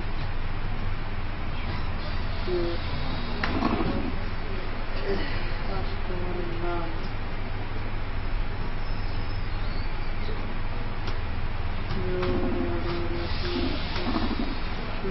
আচ্ছা, আপনারা একটু ধৈর্য ধরেন, একটু পরে ব্রেক দিচ্ছি, ঠিক আছে? অনেকক্ষণ ধরে ব্রেকের জন্য চিল্লাচিল্লি করতেছেন। একটু পরে ব্রেক দিচ্ছি, জাস্ট আর 2 মিনিট ধৈর্য ধরেন একটু, ঠিক আছে? অর্ডারটা সেভ হলেও ব্রেক দিব, না হলেও ব্রেক দিব। ওকে, সেভ হলেও ব্রেক দিব, না হলেও ব্রেক দিব। আপনি আছেন বলেই আমরা তাই? আচ্ছা, আল্লাহ কেমন যদি লাগতেছে, একটু পানি খাই।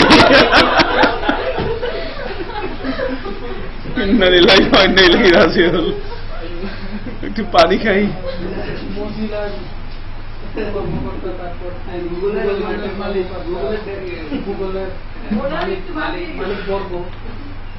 আচ্ছা, ও করে কি? ও কি ভার্সিটিতে ক্লাস করে? ইয়া সাউন্ড কয়টা ওর?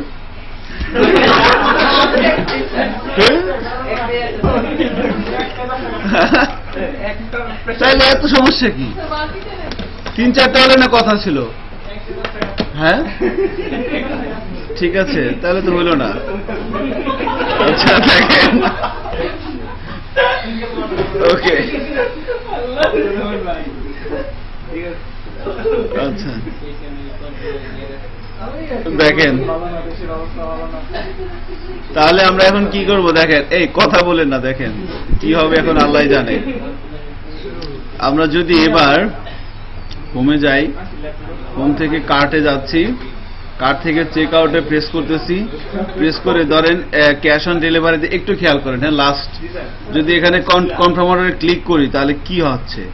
কনফার্ম অর্ডারে ক্লিক করলে চেক আউট কন্ট্রোলারে যাচ্ছি, যে কনফার্ম অর্ডার কই, এই যে কনফার্ম অর্ডার, সেই অর্ডার ইনফো কল হচ্ছে। পেমেন্ট টাইপটা প্রথমে নিচ্ছি। পেমেন্ট টাইপ বানান কি ঠিক আছে? পেমেন্ট টাইপ PAYMENT কপি করছি তো, তাই না? ভুল হওয়ার কথা না। পেমেন্ট টাইপটা নিয়ে ভেরিয়েবলের মধ্যে রাখা হয়েছে। এবার যদি ক্যাশ হয়, ইকুয়াল দেওয়া হয়েছে। অর্ডার টেবিলের অর্ডার মডেলের একটা অবজেক্ট তৈরি করে নিয়ে কাস্টমার আইডি, শিপিং আইডি। এখানে কি সেশন স্টার্ট করা হয়েছে? না, করা হয়েছে।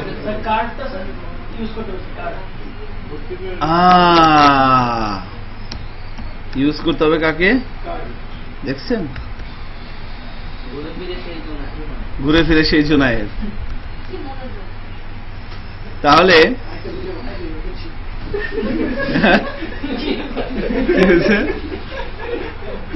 কি করছে? ও কি সেভ দিছিল আগেই? আচ্ছা, ঠিক আছে। সো অর্ডার ক্লাসের একটা অবজেক্ট তৈরি করে নিচ্ছি, অর্ডার মডেল ক্লাসের। এবার মডেল ক্লাসের এগুলো হচ্ছে কি, আমরা জানি মডেলের টেবিলের কলামগুলো কি হয়, মডেলের অ্যাট্রিবিউট, তাই না? So customer ID, shipping ID, order total, মোটামুটি সেশন থেকে নিয়ে আমরা আলহামদুলিল্লাহ ভাবে দিয়ে দিচ্ছি। সেভ করতেছি। সেভ করার পর সেশনে কন্ট্রোল জেড দিলাম কেন? আচ্ছা, সেভ করলাম। অর্ডার আইডিটা সেশনে রাখলাম। রাখার পর কি করা হচ্ছে? পেমেন্ট টেবিলের অবজেক্ট তৈরি করলাম, পেমেন্ট টেবিলে অর্ডার আইডিটা নিয়ে পেমেন্ট টাইপটা নিয়ে সেভ করে দিলাম। আচ্ছা, এবার অর্ডার ডিটেলস টেবিলের একটা অবজেক্ট তৈরি করলাম। এবার কার্ট কন্টেন্টস থেকে আমরা কার্টের প্রোডাক্টগুলো নিয়ে ভেরিয়েবল, এটা একটা অ্যারে। সো ফরেস্ট লুপের মাধ্যমে এই অ্যারে থেকে একটা একটা করে রো বের হচ্ছে, আর তার ইনফরমেশনগুলো আমরা পার্টিকুলার ভাবে অর্গানাইজ ওয়েতে সেভ করে দিয়েছি অর্ডার ডিটেলস, তাই না? যতগুলো রো আছে কার্ট থেকে একটা একটা করে রো আসবে আর সেভ হবে, একটা একটা করে রো আসবে আর সেভ হবে। সেভ হওয়ার পর ফাইনালি রিডাইরেক্ট করবে কোথায়? কাস্টমার হোমে। কাস্টমার হোম কোথায় আছে? এখানে এই যে এটা একটা গেট রিকোয়েস্ট কাস্টমার হোম, তার জন্য চেক আউট কন্ট্রোলারে কাস্টমার হোম মেথডটা কাজ করবে। তো চেক আউট কন্ট্রোলারের মধ্যে যদি কাস্টমার হোম মেথডটা পাই, একই রিটার্ন করবে ভিউ থেকে কি দিছে এটা দেখছি কি হবে।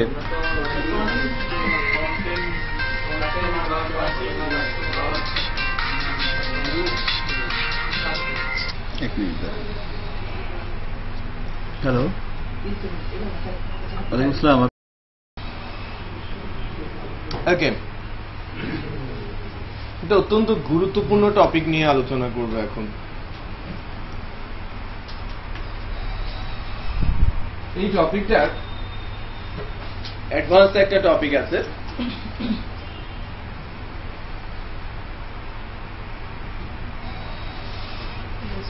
এটা হচ্ছে আপনাদের গোল, হ্যাঁ, এপিআই এর জন্য, আর এটা হচ্ছে ইনিশিয়াল।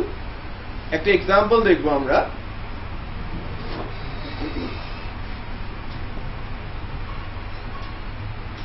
পেপাল দিয়ে, ওকে, বিষয়টা কি সেটা একটু ক্লিয়ার করছি। যে এপিআই, এটাকে এলাবোরেট করি তাহলে কিছুটা বোঝা যাবে, তাই না? Application program interface. আবারও বলছি, অ্যাপ্লিকেশন প্রোগ্রাম ইন্টারফেস। কাজ কি এর? অনেক ধরনের কাজ এপিআই এর আছে। এপিআই কাজ করে ডেস্কটপের সাথে ওয়েবের, ওয়েবের সাথে ওয়েবের। ডেস্কটপের সাথে ওয়েব যখন কাজ করে তখন সোপ বলা হয়, SOAP।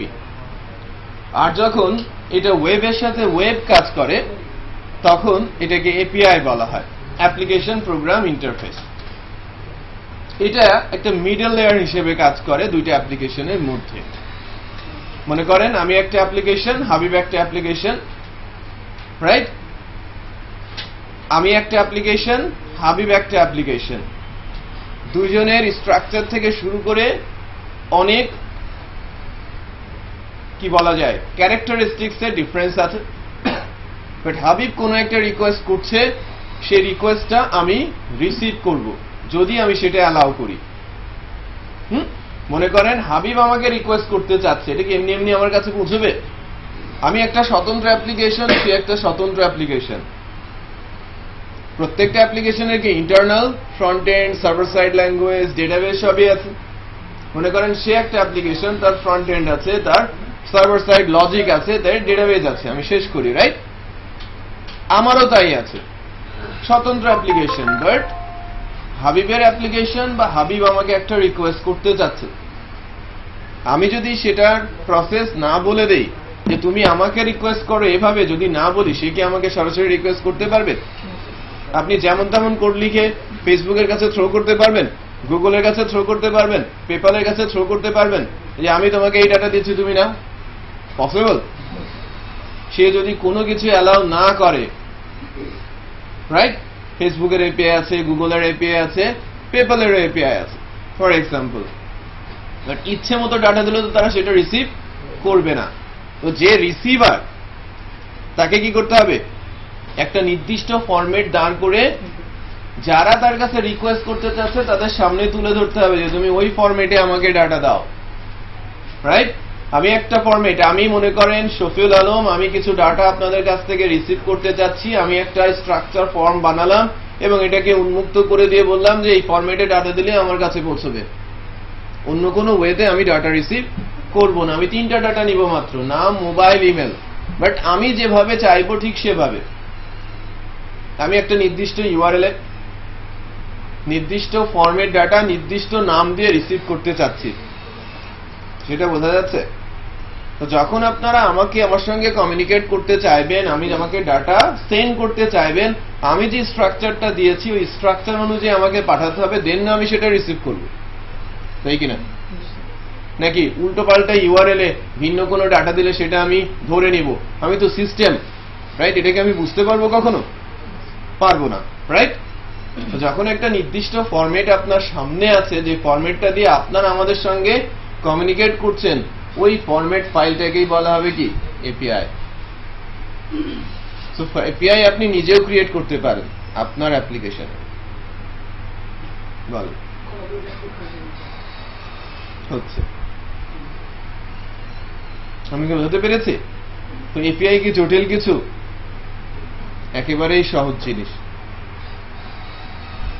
বাট সহজ হবে ঠিক তখনই যখন আপনি পড়ে কোনো কিছু বুঝতে শিখবেন। আপনারা পড়ে কি বোঝেন নাকি মুখস্থ করেন? তাই তো শিখিয়েছে ছোটবেলা থেকে, মুখস্থ করেন। ক্ষেত্র বিশেষ প্রযোজ্য, যখন যেটা দরকার। হ্যাঁ, আমরা দেখেছি ম্যাথও মুখস্থ করায়।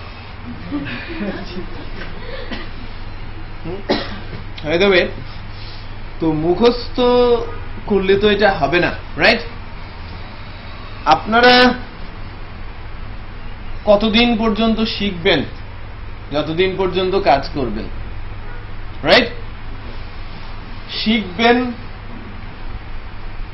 এবং সাথে সাথে যদি আমি বলি যে কতদিন পর্যন্ত আপনাদের ট্রেনিং এর দরকার আছে, যতদিন পর্যন্ত নিজে পড়ে শিখতে পারছেন না। যদি মনে করেন যে না, আজকেই আমার নিজে পড়েই যা চাই সেটা আমি শিখতে পারি, ট্রেনিং এর দরকার নেই। 10 বছর পরেও যদি মনে হয় যে না, আমি নিজে পড়ে শিখতে পারছি না, তাহলে অন্যের কাছে আপনাকে যেতেই হবে। বুঝতে পেরেছি? কোর্সগুলোকে ঠিক তেমন ভাবেই সাজানো হয় যে ওই লেভেল পর্যন্ত যেতে যেতে স্টুডেন্টরা ওই পার্টিকুলার টপিকটা নিজে থেকেই শেখা শুরু করবে, তখন ট্রেনিং বন্ধ। আপনারা কি এই 50টা ক্লাসে এক্সপার্ট হয়ে গেছেন? সামান্যই শিখেছেন, সামান্যই দেয়া সম্ভব হয়েছে, রাইট? বাট আপনারা কিন্তু ওভারঅল বিষয়টা আন্দাজ করতে পারছেন, এখন জায়গা মতো হাতও দিতে পারছেন, হয়তো বা করতে পারছেন না, চেষ্টা করলে কিন্তু সেটা পারাও যাবে। একটু চেষ্টা করেন, দেখেন ভিডিও দেখলে এখন একেবারে আননোন মনে হবে না সবকিছু, কিছু কিছু জিনিস পরিচিত, কিছু কিছু অপরিচিত, এবং সেগুলো আন্দাজে ধরাও যাবে। তার মানে আপনি শেখা শুরু করেছেন, এগিয়ে নেওয়ার দায়িত্ব কিন্তু নিজের। বুঝতে পেরেছি? আর এর জন্য কি একটু অধ্যবসায় করতে হবে, আর জব তো সামনে আছেই, তাই না? পেতে হলে তো আপনাকে ফাইট করতেই হবে। হ্যালো হ্যালো, হ্যাঁ হ্যাঁ, হ্যালো।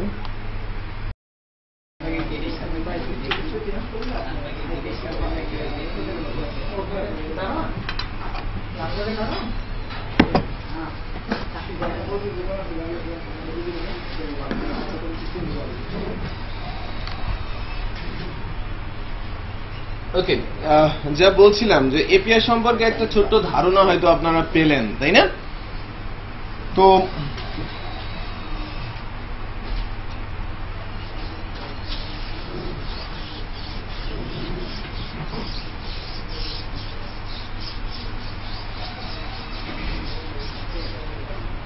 মনে করেন যে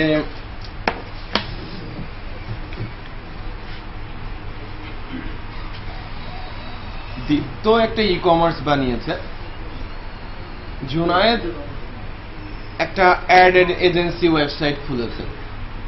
ওকে, জুনায়েদের ওয়েবসাইটে একটা এপিআই দেওয়া আছে, যে ওই এপিআই যদি দীপ্ত অ্যাড করে, তাহলে তার লেটেস্ট প্রোডাক্ট অথবা যে প্রোডাক্টটাকে সে হট প্রোডাক্ট বলবে বা বেস্ট সেলিং প্রোডাক্ট বলবে, সেই প্রোডাক্টটার অ্যাডভার্টাইজমেন্টটা তার সাইটে গিয়ে ডিসপ্লে করবে।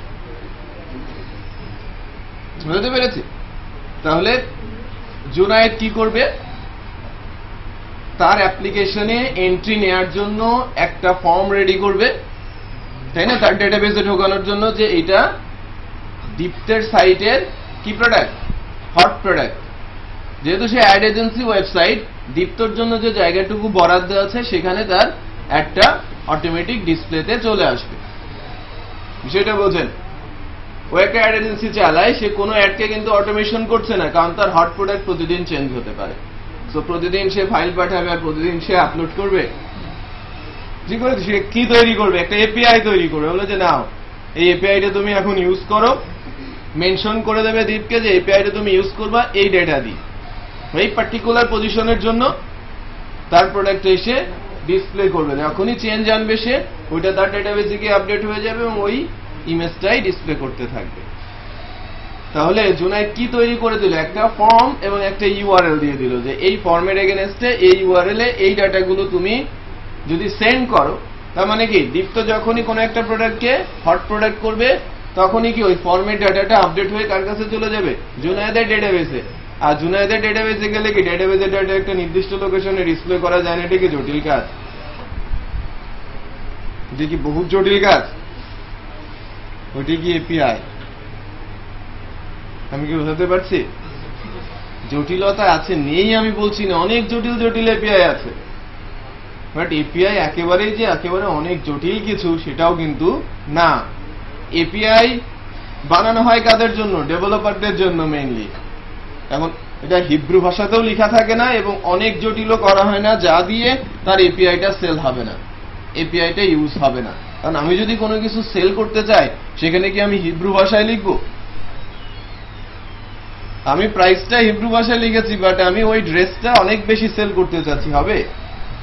প্রাইস যদি কেউ নাই বোঝে প্রোডাক্ট কি কিনবে, আপনি কি দিয়ে লিখবেন, বাংলাতে লিখবেন, ইংলিশে লিখবেন, হিন্দিতে লিখবেন, কারণ বাংলাদেশে 3 পদের লোক আছে, সবাই যেন আসে এবং দেখে, বোধগম্য হওয়ার জন্য। তাহলে এপিআইটা বানানো হয় খুব ইজিলি এবং তার ডকুমেন্টেশনটা বানানো হয় এত সহজ করে যাতে বিগিনার্সরাও সেটা দেখে দেখে করতে পারে। আমাদের ডেভেলপারদের মধ্যে ভীতি কাজ করে যে এপিআই একটা কিছু আমাকে খেয়ে ফেলবে, ফাইল খোলা মাত্র আমাকে গলা চেপে ধরবে, সো এপিআই ফাইল দেখলে ওখান থেকে নাই, এটা বোঝা যাচ্ছে। বাট ওয়েবে প্রচুর এক্সাম্পলস আছে, ইউটিউবে প্রচুর ভিডিও আছে এপিআই এর উপরে, যদি দেখেন মনে হবে এত সহজ, আগে করি নাই কেন, বুঝাতে পারছি? তো বেসিক্যালি সেটা ইউজ করাটা, এপিআই তৈরি করে ব্রিলিয়ান্ট ডেভেলপাররা, আপনারাও সেটা পারেন, কারণ আপনারাও প্রত্যেকেই ব্রিলিয়ান্ট।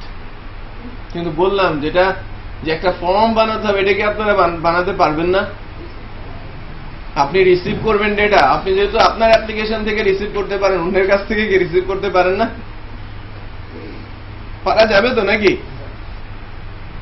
এখন ফর্মে আপনারা কি অ্যাড্রেস দেন, বেস ইউআরএল ধরে আদার্স আপনার অ্যাপ্লিকেশনের, যদি অন্য কোথাও থেকে আসে তারা যদি আপনার বেস ইউআরএল আপনার অ্যাড্রেস ইউজ করে তাহলে কি আপনার কাছে ডাটা আসবে না? আসবে, আসবে। কিন্তু ওয়েব এটা ওপেন, সেটা বোঝা যাচ্ছে। তো এপিআই চাইলে আপনারা নিজেরাও বানাতে পারেন, বাট এপিআই মোস্টলি কিনতে হয়, পারচেজ করতে হয়। কোথা থেকে? যারা এটাকে সেল করে, বাট সেল এপিআই সংখ্যা খুব কম। যারা সেল করে এপিআই তারা জুড়ে দেয় আমরাই ইন্টিগ্রেট করে দেবো, আদারওয়াইজ সেল হবে না। এপিআই যারা সেল করে তাদের টিমই থাকে ডেভেলপমেন্ট, যারা ওটা পারচেজ করে তারা আবার সেটাকে ইন্টিগ্রেট করে অথবা সাপোর্ট দেয়, ডকুমেন্টেশন সহকারে পুরো সাপোর্টে তারা থাকে। বোঝা যাচ্ছে? ম্যাক্সিমামই থাকে ফ্রি এবং তার সাথেও ডকুমেন্টেশন থাকে আপনি কিভাবে এটাকে ইউজ করতে পারেন। বোঝা যাচ্ছে? তো এপিআই ভীতিটা কি কেটেছে, এপিআই কি সেটাকে কিছুটা আন্দাজ করা যাচ্ছে। পুরোপুরি যে আপনারা বুঝছেন বা বুঝতে হবে সেটা কিন্তু আমরা চাচ্ছি না। যে আমি বললাম আপনারা ক্যাচ করলেন, এটা অ্যাকচুয়ালি চাওয়াটা অন্যায়, তাই কিনা? হ্যাঁ, বাট কিছুটা যদি আমরা আন্দাজ করতে পারি এবং আগ্রহ যদি থাকে দেন আপনি বিষয়টা পুরোপুরি রপ্ত করে নিতে পারবেন, রাইট? ওকে, তো এপিআই সম্পর্কে কিছুটা ধারণা তৈরি হয়েছে। আমরা পেপ্যালের একটা স্ট্যান্ডার্ড এপিআই ইন্টিগ্রেট করব আমাদের প্রজেক্টে। 2 হচ্ছে যে পেপ্যাল কি সেটা একটু নিয়ে কথা বলবো এখন, right? Basically theoretical issue. Theory অনেক সময় কাজে লাগে, না জানার কারণে অনেক ধোঁয়াশা তৈরি হয় এবং অনেক এলোমেলো কথাবার্তা নিয়ে আমরা বসে থাকি, তাই না? আমাদের মধ্যে তেমন ক্লিয়ার কনসেপ্ট না থাকার কারণে ভীতিও থাকে, আবার ভুল ইনফরমেশনও অনেক সময় অনেককে আমরা প্রোভাইড করি। ওকে, তো পেপ্যাল বেসিক্যালি একটা পেমেন্ট মেথড, এটা একটা পেমেন্ট গেটওয়েও বলা চলে, রাইট? পেমেন্ট গেটওয়ে এবং পেমেন্ট মেথড দুটো আলাদা জিনিস। Gateway basically channel, right? ওই চ্যানেল দিয়ে আপনি টাকা পয়সা আদান প্রদান করবেন, যেগুলোকে আমরা গেটওয়ে বলে থাকি। আর মেথড যে মাধ্যমটার মাধ্যম দিয়ে আপনি চলেন, যে লাইক গেটওয়ে বলতে লাইক আমরা 3G বা 4G তে আছি না, 3G তে আছি, হ্যাঁ 3G তে আছি। আর মিডিয়া হিসেবে কাজ করছে কারা? যত টেলিকম আছে সবাই একটা নির্দিষ্ট মেথডেই চলছে। জিএসএম আছে, আরো জন্য কি আছে? হ্যাঁ আচ্ছা,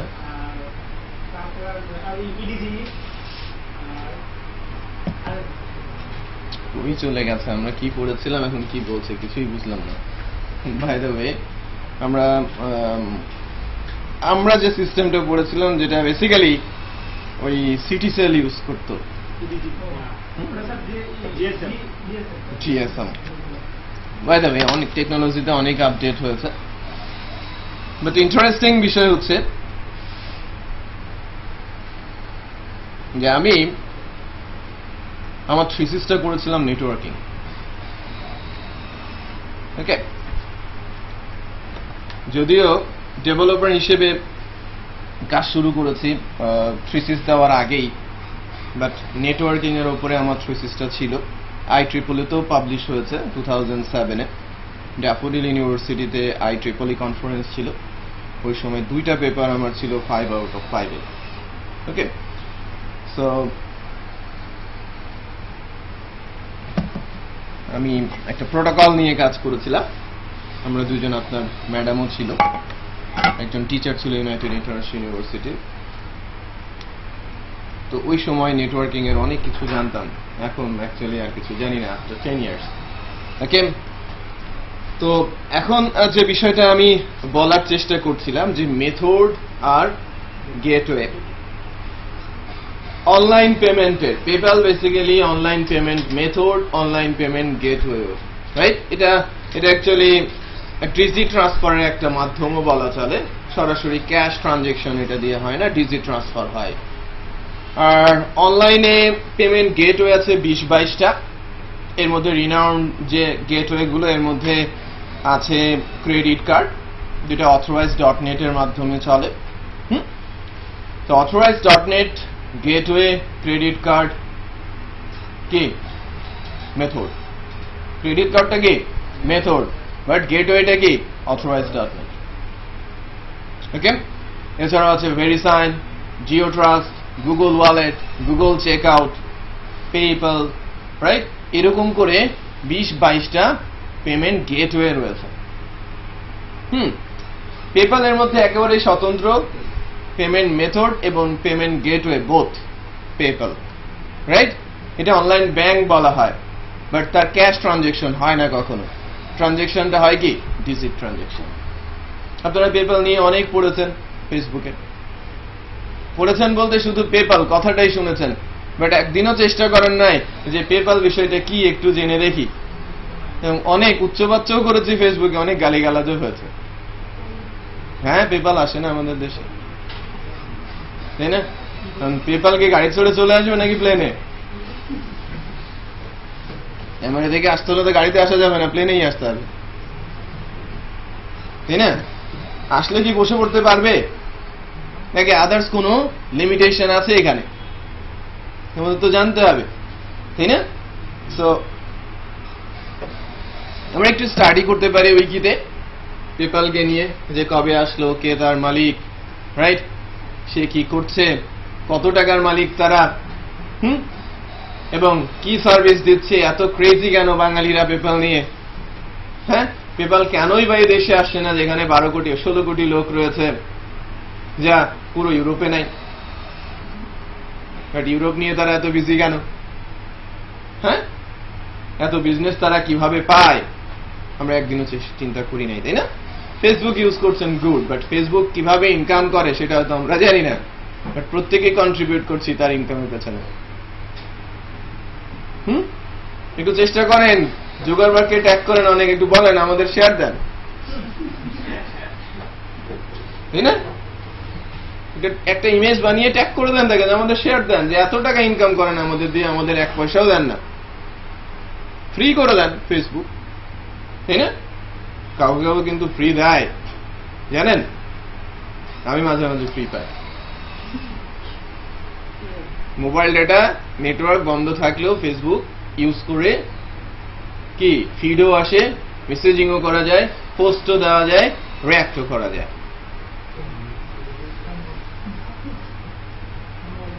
ভিজিটর আছে, তারা পুরনো ভিজিটরদের এই ফেসিলিটি দেওয়া তারা অলরেডি শুরু করেছে, আস্তে আস্তে করে তারা বড় পরিসরের দিকে যাবে।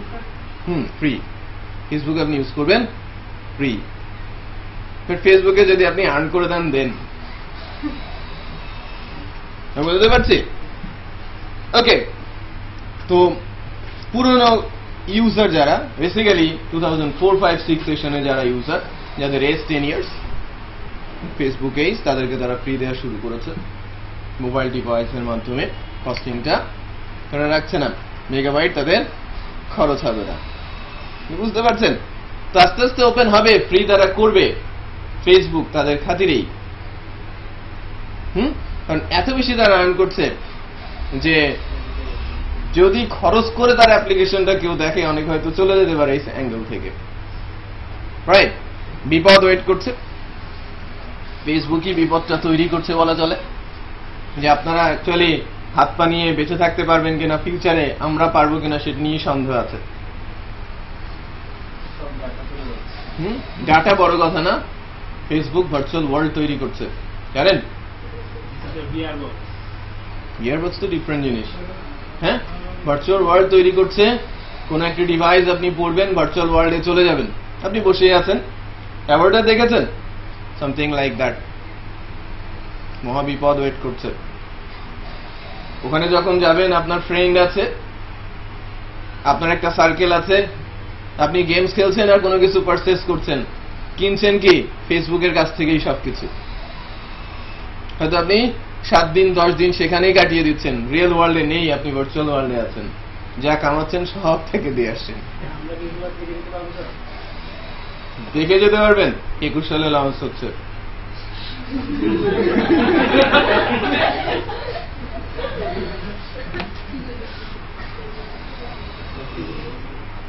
স্বল্প পরিসরে আসলেও 21 সালে লঞ্চ হচ্ছে, 30 নাগাদ এটা মহামারী আকার ধারণ করবে,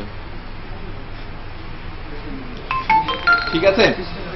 সো বি সেফ।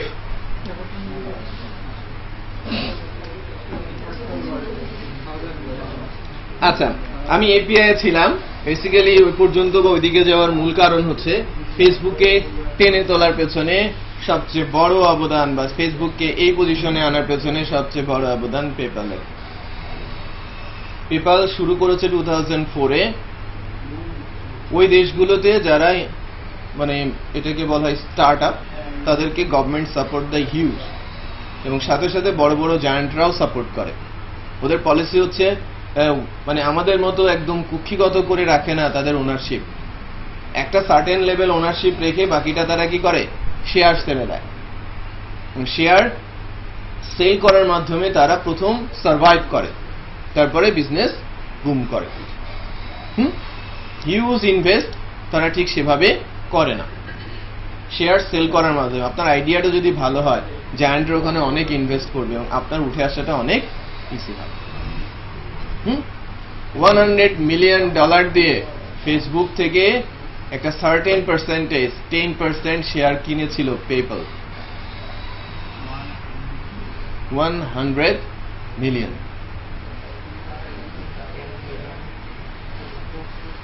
আমি কি বুঝাতে পেরেছি? ইন্টারেস্টিং বিষয় হচ্ছে ওই পেপ্যালই 2010 সালে তার শেয়ারগুলো সব সেল করে দেয়, বাট ফেসবুক বুম করে 12তে গিয়ে। বড় একটা অবদান ছিল ফেসবুককে তুলে দেওয়ার পেছনে, বাট তার কাজই তাই। সে যারা নতুন স্টার্ট আপ হয় সেখানে ইনভেস্ট করে, ইনকামও করে, একটা সার্টেন রেঞ্জ গেলে সে তার শেয়ার উইথড্র করে আবার নতুন আরেক জায়গায় সেটাকে ইনভেস্ট করে। মালিকটার নাম ভুলে গেছি, ইয়াং গায়, 40-42 বয়স এখন, রাইট? পেপ্যালের মালিক। শুরু করেছে 2001-এ, 16 বছর তার বিজনেস, রাইট? $1 বিলিয়ন ইনকাম করে, টপ 10-এ না থাকলেও তার প্রভাব আছে মার্কেটে হিউজ, রাইট? এখন সে ইউএস ডিফেন্সে বড় একটা প্রজেক্টে ইনভেস্ট করছে। সেই প্রজেক্টটা মানুষকে কিভাবে অমর করা যায় সেটা নিয়ে কাজ করছে। সেখানে ইনভেস্ট করছে কে? ওকে, যাই হোক, বিজনেস ব্রেইন আছে, সে বেসিক্যালি যা করছে, আমরা কি মোবাইলে যে টাকা তুলি সাথে সাথে খরচ করি না তো? মনে করেন আমি যদি বাংলা লায়ন বা বাংলা লায়ন না, বাংলা লিঙ্ক বলে না, গ্রামীণ বলে যে তার 7 কোটি ইউজার রয়েছে, 9 কোটি বলছে এখন, 9-9.5 কোটি বলছে, এবং বলছে যে আমাকে 013 খুলে দাও, রাইট? কারণ কি 017 শেষ হয়ে যাবে 10 কোটি হলে। বাট ব্রিটিশদের বলছে তোমার 4.5 কোটি কি ইনঅ্যাক্টিভ, ফলস ইউজার, ওইগুলো আবার সেল করো। সো অনেক বাক বিতরণ চলছে। ওদের কথাই আমি ধরি যে 5 কোটি তার ইউজার রয়েছে, প্রত্যেকের অ্যাকাউন্টে 1 টাকা করে থাকলে তার কাছে 5 কোটি টাকা রয়েছে, 10 টাকা করে থাকলে 500 কোটি টাকা রয়েছে। 10 টাকা করে মিনিমাম যদি তার অ্যাকাউন্টে থাকে, 500 কোটি টাকা রাইট নাও কার কাছে আছে? এটা কি আগামীকালের মধ্যে সব খরচ হয়ে যাবে? চাইলে কি সে 200 কোটি টাকা সেখান থেকে খরচ করতে পারে? বুঝতে পারছেন? পেপ্যালের ইনকাম ঠিক এরকম।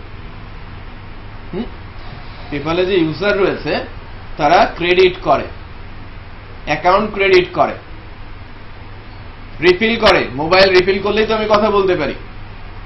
পেপ্যালে অ্যাকাউন্ট করা যায়, ক্রেডিট করা যায় সেখানে, এবং ওই ক্রেডিট দিয়ে অনলাইন সাপোর্টেড সাইট থেকে ওই ক্রেডিটের মাধ্যমে আমি প্রোডাক্ট সার্ভিস পারচেজ করতে পারি। সামথিং লাইক পেপ্যাল ক্রেডিট বলা হয়ে থাকে। যায়, ডেফিনেটলি যায়। যখন ক্রেডিট করার অপশন আছে তখন ডেবিট করার অপশন তো ডেফিনেটলি আছে না? বাট আমি যখন ক্রেডিট করছি 3-4 দিন বেসিক্যালি পেপ্যালের কাছে টাকা থেকেই যায়। আবার আমরা পেপ্যালের টাকা কিছু রেখেই দিই, যে কোনো সময় যে কোনো সার্ভিস প্রোডাক্ট কেনার জন্য কিছু না কিছু সেখানে রাখি। বেসিক্যালি যাই ক্রেডিট হয় সব পেপ্যালের অ্যাকাউন্টে থাকে, রাইট? যদি আমি বলি যে 1 মিলিয়ন ইউজার আছে, প্রত্যেকের কাছে $1 করে আছে, $1 মিলিয়ন তাদের কাছে আছে এখন অ্যাকাউন্টে, বা তার চেয়েও বেশি। যেটা বোঝা যাচ্ছে, ট্রানজেকশন যা হচ্ছে সবই ডিজিট। ক্যাশ টাকা তাকে কিন্তু দিতে হচ্ছে না কাউকে, যে ক্যাশ চাচ্ছে তাকে শুধু ক্যাশ দিতে হচ্ছে। বিষয়টা বোঝেন বিজনেসটা কোথায়। অনেকে বলে পেপ্যালের বিজনেস $2, 2 টাকা পার শতে। আমি যদি ট্রানজেকশন করি আমার কাছ থেকে 2 টাকা কেটে নেবে, আর যার কাছে জমা পড়বে তার থেকে 2 টাকা কেটে নেবে। টোটাল কয় টাকা? 4 টাকা। $100 ট্রানজেকশন করে সে 4 টাকা নিল, এটা একদম তার নেট বেনিফিট। আর ওই যে টাকাটা আমার কাছে $100 এতদিন ছিল, ওর কাছে $100 গেল, সেটাও অনেক দিন থাকবে, সে ওইটা কি ইউজ করবে না? কাঁচা কাঁচা মানুষ, হ্যাঁ, টাকা তার হাতে আছে আর সে ইউজ করবে না। এটা বোঝা যাচ্ছে পেপ্যালের ব্যবসা কোথায়। ওকে, সিম্পলি এটা একটা ওয়েবসাইট, ভেরি সিকিউর সাইট। সে শুধু ট্রানজেকশন করে কি ডিসিট। বলছি, মনে করেন আপনাদের 15 জনের 15টা অ্যাকাউন্ট আছে, রাইট? এবং আপনারা একজন আরেকজনকে ডিজিট দিতেও পারেন, একজন আরেকজনের ডিজিট রিসিভও করতে পারেন। এর মধ্যে 7 জনের ওয়েবসাইট আছে, 7 জন কাস্টমার। এই 7 জন 7 জনকে $100 করে দিল। তো আপনারা $100 দিলেন কাদের? এই 7 জনকে। 15 জনের অ্যাকাউন্ট কোথায় আছে? পেপ্যালে। সে যখন আপনার কাছ থেকে $100 তার কাছে দিচ্ছে, আপনার 100 ডিজিট মাইনাস করে তার ওখানে 100 যোগ করে দিচ্ছে। ওখানে কোনো রিস্ক আছে? কোনো রিস্ক নাই, একেবারেই সিকিউর। বিষয়টা বোঝা যাচ্ছে? সো পেপ্যাল কেন সিকিউর? এখন আপনি এই যে $100 এরা পেলো, এরা রিসিভ করতে পারবে কখন? যখন আপনি স্যাটিসফাইড হবেন, রাইট? সো এই কারণে সেটা অনেক বেশি রিলায়েবল। আপনি স্যাটিসফাইড হয়েছেন, দেন এই টাকাটা সে রিলিজ করে দিল, সে তার ব্যাংক অ্যাকাউন্টে টাকাটা ডিপোজিট করে দিল এবং টাকাটা কার্ড দিয়ে তুলে দিল। সেটা বোঝা যাচ্ছে? সো পেপ্যাল কি?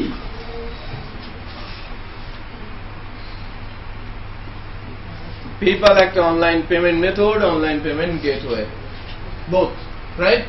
মাধ্যম এবং উপায় ট্রানজাকশন করার। এটা বেসিক্যালি একটা সাইট www.paypal.com। ওকে, এখানে অ্যাকাউন্ট করা যায় 2 রকম, এক হচ্ছে কাস্টমার আর একটা মার্চেন্ট। কাস্টমার অ্যাকাউন্ট আমরা করতে পারি, মার্চেন্ট অ্যাকাউন্ট আমরা করতে পারি। সো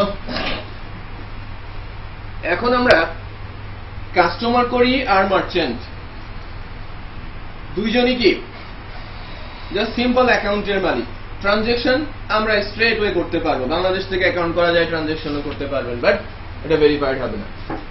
যে কোনো সময় আপনার অ্যাকাউন্ট যদি বন্ধ করে দেয় উইথ ক্রেডিট, আপনি কোনো কিছু রেজ করতে পারবেন না, ক্লেম থেকে শুরু করে কোনো কিছু, কারণ বাংলাদেশ থেকে অ্যাকাউন্ট করার কোনো অধিকার আপনার নেই। সেটা বোঝা যাচ্ছে? ভেরিফাইড করার অধিকার নেই, অ্যাকাউন্ট করার অধিকার আছে, কারণ বাংলাদেশে থেকে পেপ্যালে গেলে ড্রপ ডাউনে বাংলাদেশের নাম আসে। ট্রেনে আসে, চেক করে দেখবেন আসে কিনা। আমার অবশ্য একটা অ্যাকাউন্ট আছে, কোন অ্যাড্রেসে করেছি জানি না, মাঝে মাঝেই মেসেজ দেয়, ইউজ করেন না। আমার নিচে লিখাও থাকে রিপ্লাই করা যাবে না, যদি লিখা না থাকতো আমি রিপ্লাই করতাম যে আপনারা ইউজ করতে দেন না। নো রিপ্লাই থেকে আসে। যাই হোক, বেসিক্যালি আমি কাস্টমার মার্চেন্ট করতেই পারি। মার্চেন্ট কারা করবে, কাস্টমার কারা করবে? মার্চেন্ট করবে ঠিক তারা, মার্চেন্ট অ্যাকাউন্ট এটা যে আপনি টাকা রিসিভও করবেন কোন সার্ভিস সেল করার মাধ্যমে, আবার ওই অ্যাকাউন্ট দিয়ে আপনি সার্ভিস কিনতেও পারবেন। Merchant account something like that. আর কাস্টমার অ্যাকাউন্ট, আপনি আমার পেপ্যাল আছে, দীপ্তর পেপ্যাল আছে, হায়দারের পেপ্যাল আছে, আমি দীপ্তকে দিচ্ছি, দীপ্ত হায়দারকে দিচ্ছে, হায়দার দীপ্তকে দিচ্ছে, দীপ্ত হায়দারকে দিচ্ছে, দীপ্ত আমাকে দিচ্ছে। যে কেউ যে কাউকে দিতে পারে, নিতে পারে, কোনো প্রবলেম নেই। তার মানে কি ক্রেডিট একজনের কাছ থেকে আরেকজনের কাছে ট্রান্সফার করাও যায়, আবার আমরা সার্ভিসও কিনতে পারি। বাট যেহেতু আমার মার্চেন্ট অ্যাকাউন্ট নেই, আমি কোনো সার্ভিস সেল করে কোনো অ্যামাউন্ট রিসিভ করতে পারবো না। আমি একটা পেন সেল করছি, পেন সেল করলে ওই কাস্টমার আমাকে কি দেবে? পেমেন্ট করবে। ওই পেমেন্টের জন্য একটা এপিআই হয়ে পেমেন্টটা আমার কাছে আসবে, সেই কাজটা আমি করতে পারবো না যদি আমার কাছে কাস্টমার অ্যাকাউন্ট থাকে। তো যারা বিজনেস করবে তাদের জন্য কি লাগবে? মার্চেন্ট। সেটা বোঝা যাচ্ছে? আচ্ছা, আমরা মার্চেন্ট অ্যাকাউন্ট পেলাম, কাস্টমার অ্যাকাউন্টও আমার হাতে আছে। তো এই অ্যাকাউন্টের ভেরিফিকেশনটা বেসিক্যালি কেমনে হয় বা কেমন কি? পেপ্যাল বেসিক্যালি ওয়ার ট্রান্সফার করে, এবং এই ওয়ার ট্রান্সফারে যে বিষয়টা সবচেয়ে গুরুত্বপূর্ণ সেটা হচ্ছে যে গভর্নমেন্ট এখানে বাগড়া করে প্রত্যেকটা দেশেরই, যে আমার টাকা সব পাচার হয়ে চলে যাবে। তো এই কারণে কোনো মেথড, কোনো গেটওয়ে যদি আসতে হয়, ওই দেশের সেন্ট্রাল ব্যাংকের অথরাইজড হতে হয়। সেন্ট্রাল ব্যাংক সেটা তদারকি করার মাধ্যমেই ঢুকতে দেবে। কোনো রিকোয়েস্ট আসবে, সেন্ট্রাল ব্যাংক তদারকি করে দেন রিকোয়েস্টটা প্রসেস করবে। রাইট? তার মানে একটা গেটওয়ে সেট আপ করতে হবে কোথায়? ওয়ার্ল্ড ব্যাংকের, সরি সেন্ট্রাল ব্যাংকের ওখানে, পেপাল যদি বাংলাদেশে ঢুকতে চায়। এবং এই গেটওয়েতে অনেক কিছু ওখানে ইনভলভ করে দেবে, যে প্রতি মাসে এত টাকার বেশি যেতে পারবে না, প্রতি বছরে এত টাকার বেশি যেতে পারবে না, একবারে এত টাকার বেশি যেতে পারবে না, প্রতিবারে এত টাকা বাংলাদেশ গভর্নমেন্টকে দিতে হবে, পেপাল এত টাকা কেটে নেবে, কে কোথা থেকে নিচ্ছে ভেরিফাইড হতে হবে, এভরিথিং। হ্যাঁ, সো ওই গেটওয়েটা অত্যন্ত সিকিউর ওয়েতেই চলে এবং সেখানে মেকানিজম সেট আপ করা যায়। যেমন ইউএসএ এর কথা বলি, ইউএসএ তে পার মান্থে প্রত্যেকজন ইউজারকে $10,000 করে ক্রেডিট দেয়া যায় বা ক্রেডিট তারা নিতে পারে, রাইট? আমাদের পাশের দেশ ইন্ডিয়া, সেখানে অনেক দিন আগে শুনেছিলাম তারা পার মান্থের জন্য $1,000 অ্যালাউ করে। পার্থক্য বোঝেন, ওখানে 10,000, এখানে 1,000। পাকিস্তানে প্রতি মাসে $500 বা $800 অ্যালাউ করে। তার মানে কি, এটা কাস্টমাইজ করা যায়। বাংলাদেশ গভর্নমেন্ট যদি বলে একজন ইউজার $500 বেশি খরচ করতে পারবে না, বাট নিতে পারবে পারবে, হ্যাঁ, সে লাখ লাখ টাকা নিতে পারবে, বাট খরচ করতে পারবে শুধু $500, বসাতেই পারে। যে কোনো কিছুতেই আমরা অ্যালাউ করবো, তাই না? আগে আসুক। এখন ঘটনা হচ্ছে যে পেপাল আসছে না, আসাটাও ডিফিকাল্ট না। এমন কিছু দেশে পেপাল আছে, লাইক উগান্ডা, ওখানেও পেপাল আছে, বাট বাংলাদেশে নাই, দুঃখের বিষয়। আসার কথা, বেসিক্যালি মেমোরেন্ডাম তৈরি হয়েছে, এমওইউ বোঝেন, এগ্রিমেন্টের আগের ধাপ। এগ্রিমেন্ট বোঝেন, কাজ শুরু হওয়ার আগের ধাপ। বেসিক্যালি মেমোরেন্ডাম হয়েছে, তারপরে কি হবে? এগ্রিমেন্ট হবে, দেন কি হবে? কাজ শুরু হবে। ওই যে বললাম এত কিছু সেট আপ করতে হবে, তারপরে না আপনি পাবেন। ওই এখনই মেমোরেন্ডাম পর্যন্ত হয়েছে। হ্যাঁ, এটা সোনালী ব্যাংকের সাথে, সোনালী ব্যাংকের সাথে মেমোরেন্ডাম হয়েছে। এখন সরকারি ব্যাংক চলাফেরা খুব স্লো।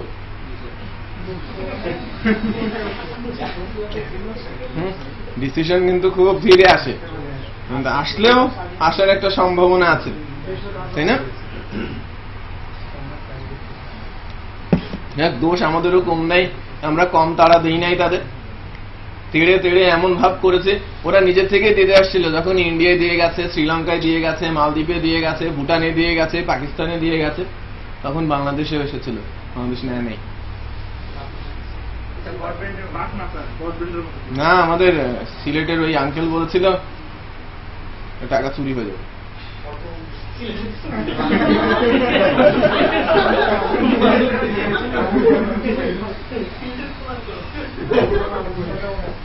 দুই আঙ্কেল আছে, একজন মারা গেছে এবং একজন রানিং, বোথ। দুই আঙ্কেলই কিন্তু, হ্যাঁ, অনেক অনেক আগে এসেছিল, 5-6 সালের দিকে, তখনও তেড়ে দেওয়া হয়েছে, 10-এর দিকেও তারা খেয়েছে, আর 12 পর থেকে আমরা ঘুরছি, তারা আসছে না। এটা বোঝা যাচ্ছে, তারা নিজের থেকে এসে সবকিছু করে দিতে চেয়েছিল ব্রডব্যান্ডের মতো, বাট আমরা নেই নাই। যাই হোক, আমরা বুঝেছি বিষয়টা কি, এর জন্য গুরুত্ব আর কি বুঝবো, এবং ফিউচারে যদি পাই হয়তো ভালো কিছু হবে। ঠিক আছে, একেবারে খারাপও হয় না, আমরা উপলব্ধি করছি, দেন যেহেতু আমরা গুরুত্ব দিব, বিষয়টা ঠিকভাবে ইউজ হবে, তাই কিনা?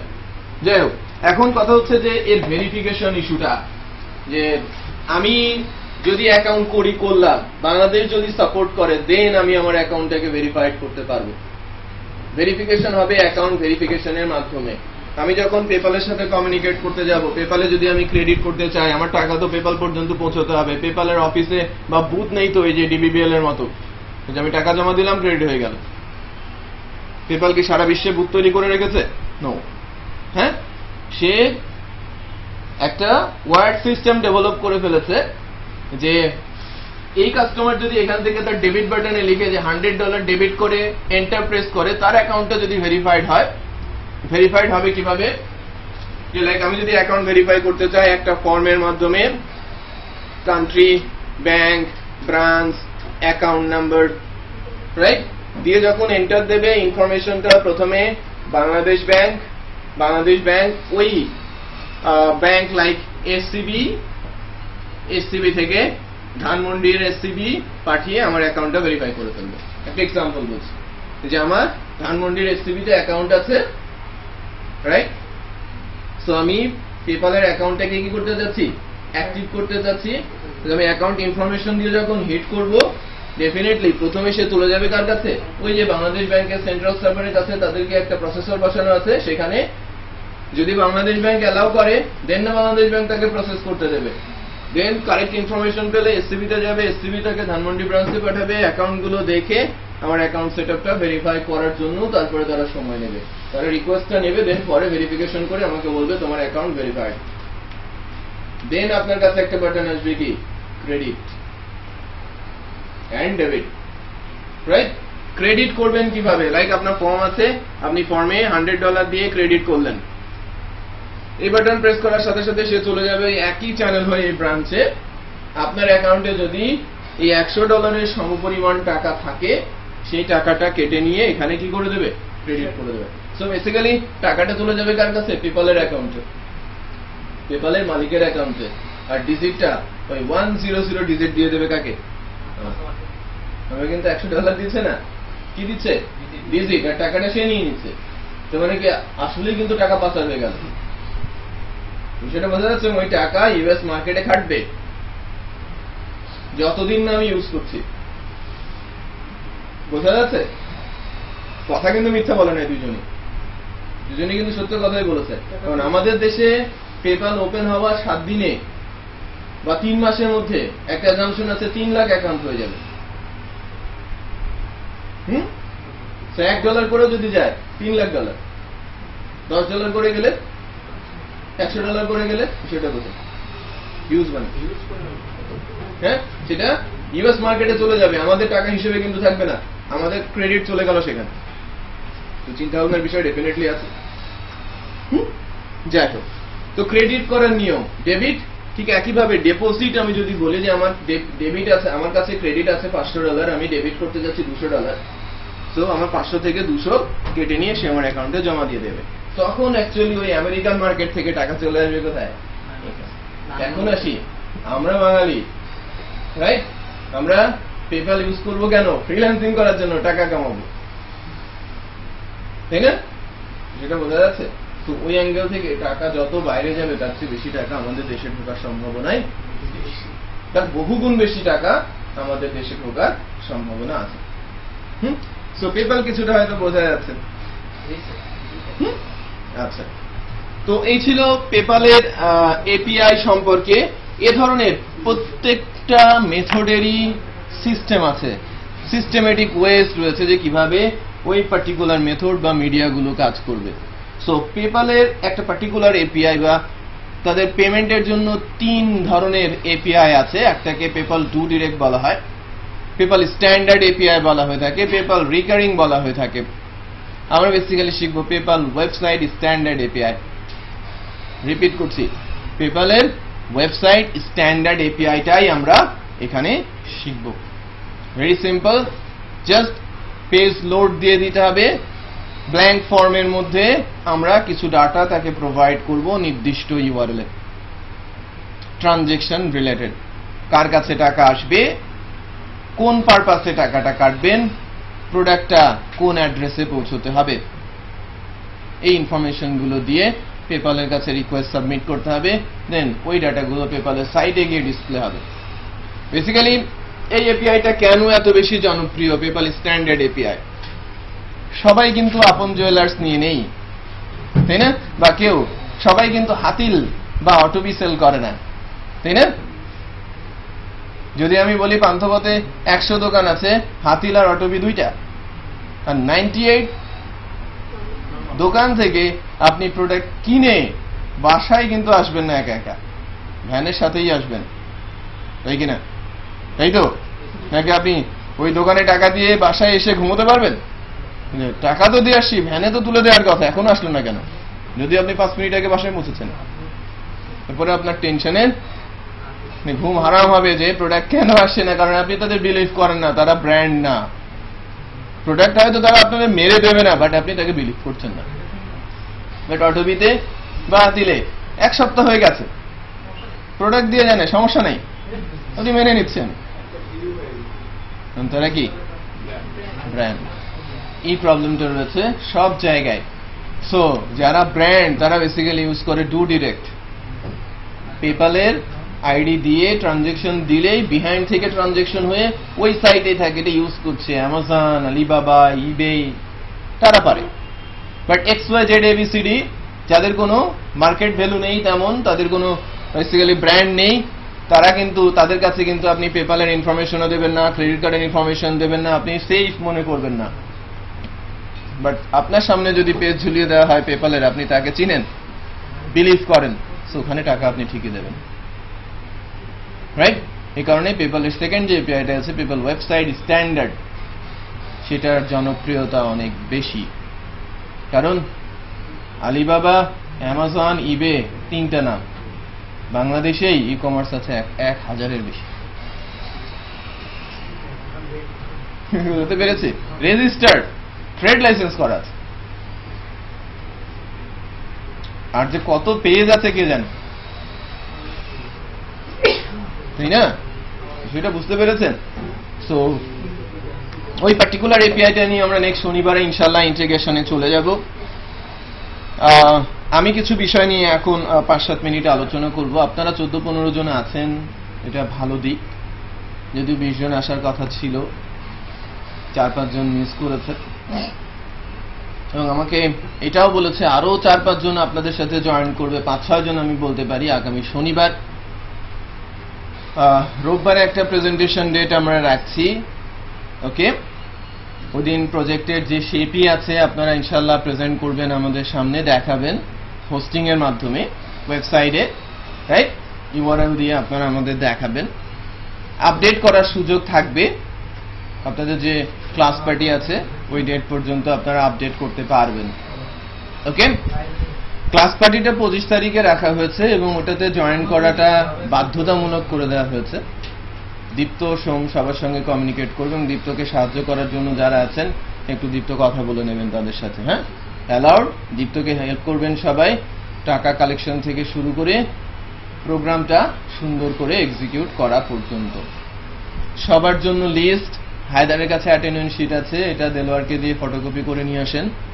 বোথ সাইডে ওখানে মোবাইল নাম্বার আছে, অথবা ছবি তুলে নেন, মোবাইল নাম্বার আছে।